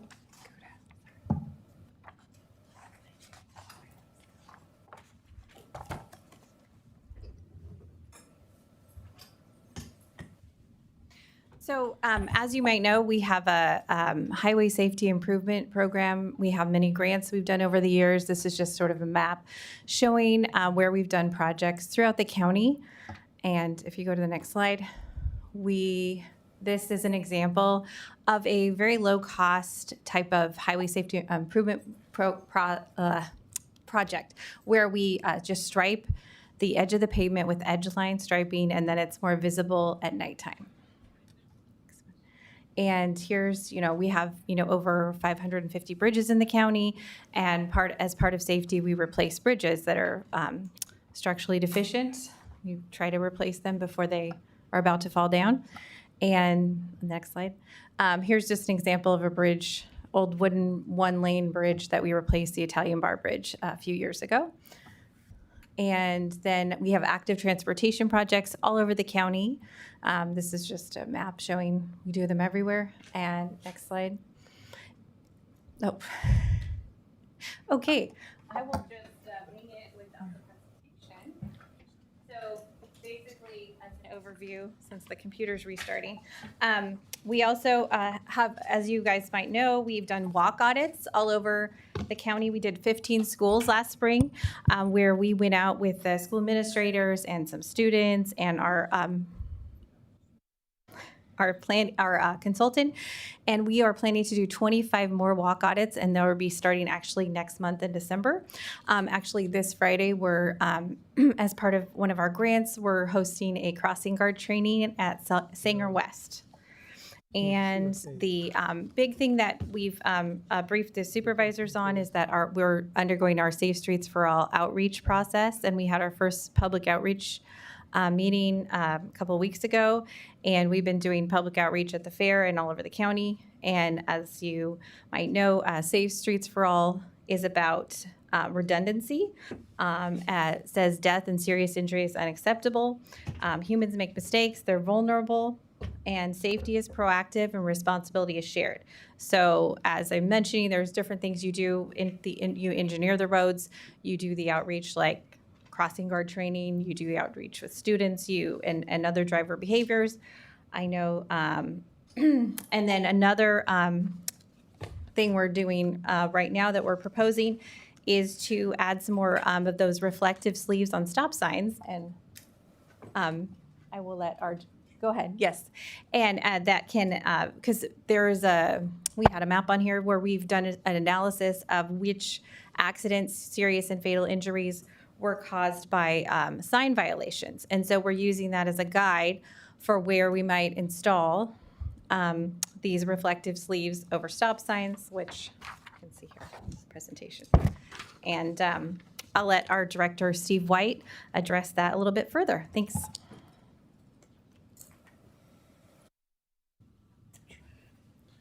Thank you, board members. Supervisor Bredefield asked for a project in his district, District 2, which is a rollout. We're going to do a pilot up there, and it's called Visa Shield. You see them throughout the communities, in the cities, and in the county, and it's a very bright, reflective material that's either taped onto the poles or sleeved on the poles. It's going to cost about $500 a unit. And to say we have a lot of signs in the county, we have a lot of signs in the county. So we're starting with District 2, and they're going to roll it out to every other district in the area. When we place a sign and put it back up, we're going to put this material on there. So Supervisor Bredefield, your project on District 2 is getting initiated with this outreach we have right now, and we'll be starting that here probably in the month of December. You have 145 stop signs in your district, and we're going to go catch every one of those over a period of time. We'll budget for it and implement it over the next few years. With that, I'll turn it back over to Aaron. I just want you to state that a lot of the rural roads already have those on them. Yeah. Do you have any questions about anything? No. Okay. Thank you very much.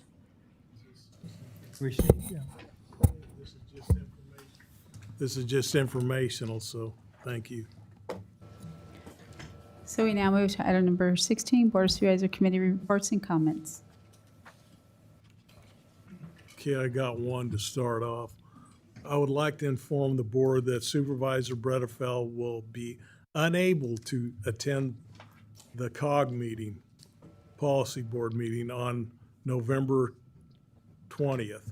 I will attend in Supervisor Bredefield's place and ask County Counsel Doug Sloan to send a letter to FCOG.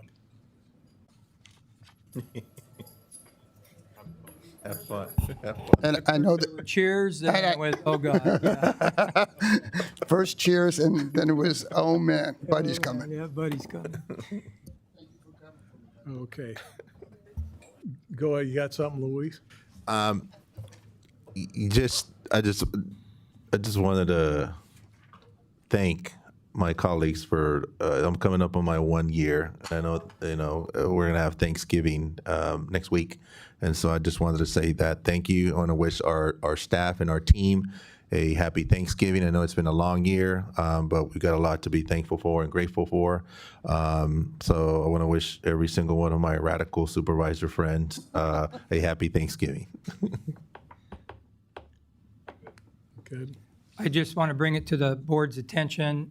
It's come to my attention that the Levine Act, there are other jurisdictions that are having that put on to contracts, which help make it easier for us to comply with the consensus of the board. I'd like our county counsel, who has some experience in this, to look into that, bring it back to the board so we can incorporate the Levine Act requirements into our county contracts. Thank you. Gary, you got it? I think I'm good. We now move to item number 17, board appointments. You have any? None? I have one. Fresno County Fire Protection District reappoint Brad Richter to the position which expired on 9/30/2025. I have none. You guys have None. any? Okay. Somebody, I'll move for approval of that appointment. okay, does anybody want to comment on that guy? Hearing none, we'll, got a motion, I'll second it. All in favor, so by saying aye. Aye. Any opposed? Hearing none, the motion carries. Now, this is public presentation. Does anybody want to You have to do it on something we have jurisdiction over. What? This is public. Yes. Yes. If you want to do public comment, get in line. Okay, well, I got a back injury. I'll wait until the last person up then. We'll have one of them get in line for you. Oh, okay. I'll do it. What do you mean, who? Yeah, who? You came with two people. Why don't you come get in line for me? Let it go. Good afternoon, County Supervisors. My name is Kevin Miller. I'm the Board President of the Fresno Coalition for Digital Inclusion, also known as FCDI. FCDI is the convener of the Connect the Valley Coalition, a group of public, nonprofit, community, and philanthropic partners working to bridge the digital divide in Fresno, Madera, Kings, and Tulare counties. We are also the convener of the broadband chapter of the Sierra San Joaquin Jobs Regional Investment Plan, also known as S2J2, our region's EDD Jobs First Plan. Much of our work is focused around the successful implementation of the broadband strategies outlined in the S2J2 plan. I'm here today on behalf of both FCDI and the Connect the Valley to provide a brief comment to the board about the Fresno County Broadband Strategic Plan, which was published on the county's website a few weeks ago. First, we'd like to thank Sherry Walden, C. Patterson, and Antoine Grayson from the Information and Technology Services Department for inviting us to weigh in on the plan back in October. Thanks as well to Supervisor Bredefeld and COO Ed Hill for previous conversations around transparency of the development and review of the plan. We're grateful for the opportunity to provide feedback and to participate in a robust discussion about how the county can create an action-oriented roadmap to bring greater internet connectivity to residents and businesses.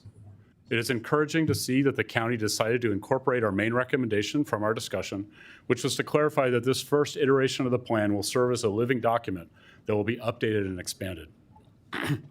As you may already know, this year the funding landscape for broadband projects has shifted considerably, leaving stakeholders like Fresno County with fewer opportunities to apply for and secure grants from federal and state government. It's important this plan continues to recognize the limitations of the current funding landscape and identifies fresh opportunities to advance countywide and regional solutions that do not rely on state or federal dollars.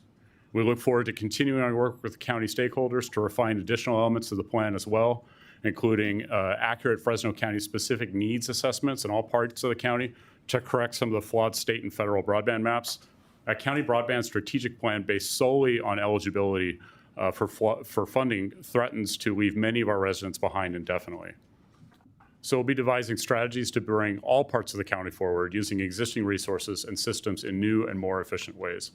Importantly, the unveiling of a Fresno County Broadband Strategic Plan marks a major milestone, recognizing that expanding access to fast, affordable, and reliable internet is a countywide priority, and there's much work to be done to bridge the digital divide. We applaud the county for its leadership in advancing this essential plan and addressing the critical issues that impact the well-being of everyone in Fresno County. Thank you again for this opportunity to provide feedback on the plan, and we're eager to continue serving as a thought partner, working together to bring greater internet connectivity to residents here in Fresno County and throughout the valley. Thank you. Thank you.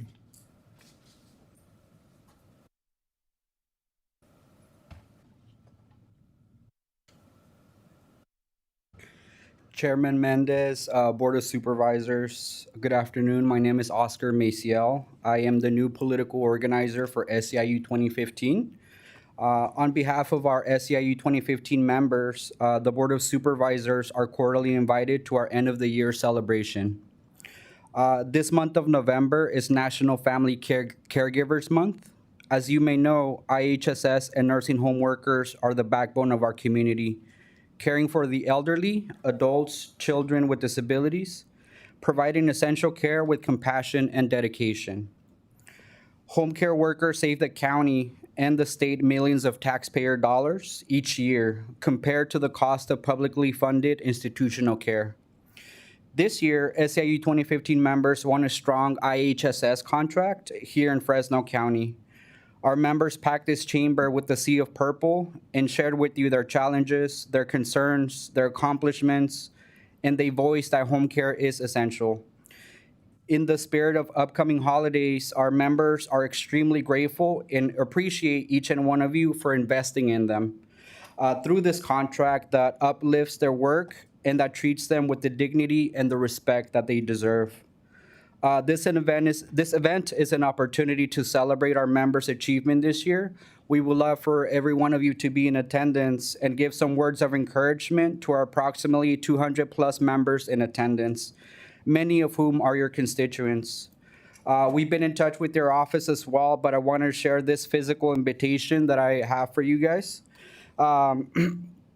which details the date, the time, and location. We've also attached a sample recognition/proclamation, which can be modified.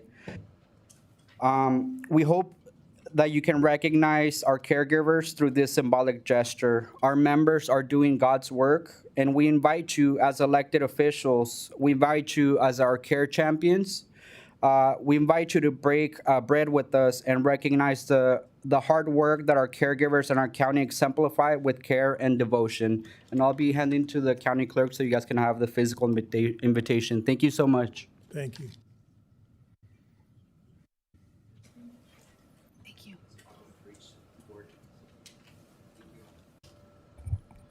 Good morning, board members. My name is Leticia. I'm with California Rural Legal Assistance. I'm here on behalf of Families of Del Rey for Change. So we heard, and I'm so glad that the county is taking steps to address the fatalities in all these rural roads. We heard the news about a recent fatality on American and Del Rey Avenue on November 5th. Unfortunately, a life was lost that day. Families of Del Rey want to highlight the importance of addressing the safety concern surrounding this intersection that they've been advocating for several years now. Families of Del Rey believe that we must take steps to prevent it by holding a community meeting in Del Rey so that the Fresno County can engage with residents on the process for installing safety features, steps the county has taken to address the issues, and to think about creative ways on how to prevent another loss of life. Residents want to invite you, specifically Buddy Mendez, since it's your district, to a community meeting to engage more. We've already reached out to your office, and we're happy to help with any outreach or any information so that you can have a conversation with the residents of Del Rey. Thank you so much. Okay.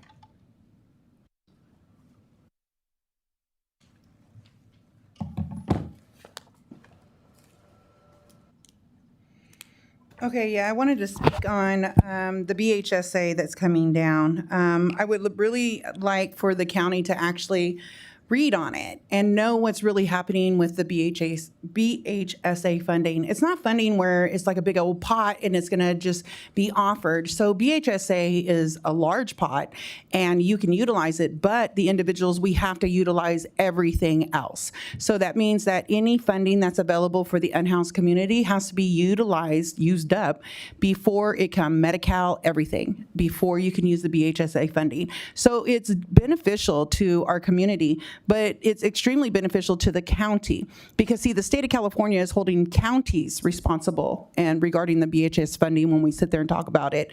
It's always about what the county can do. So the county can actually create their own outreach, which you guys already have, and you guys can identify what works and what's needed out there in the streets. While you're doing that, you identify and then you navigate people into shelter, housing, sober treatment centers, or rehab or mental health facilities, what is needed and what they're asking for. Then you guys are to match them up. Once you match them up with housing, doesn't mean they get into housing.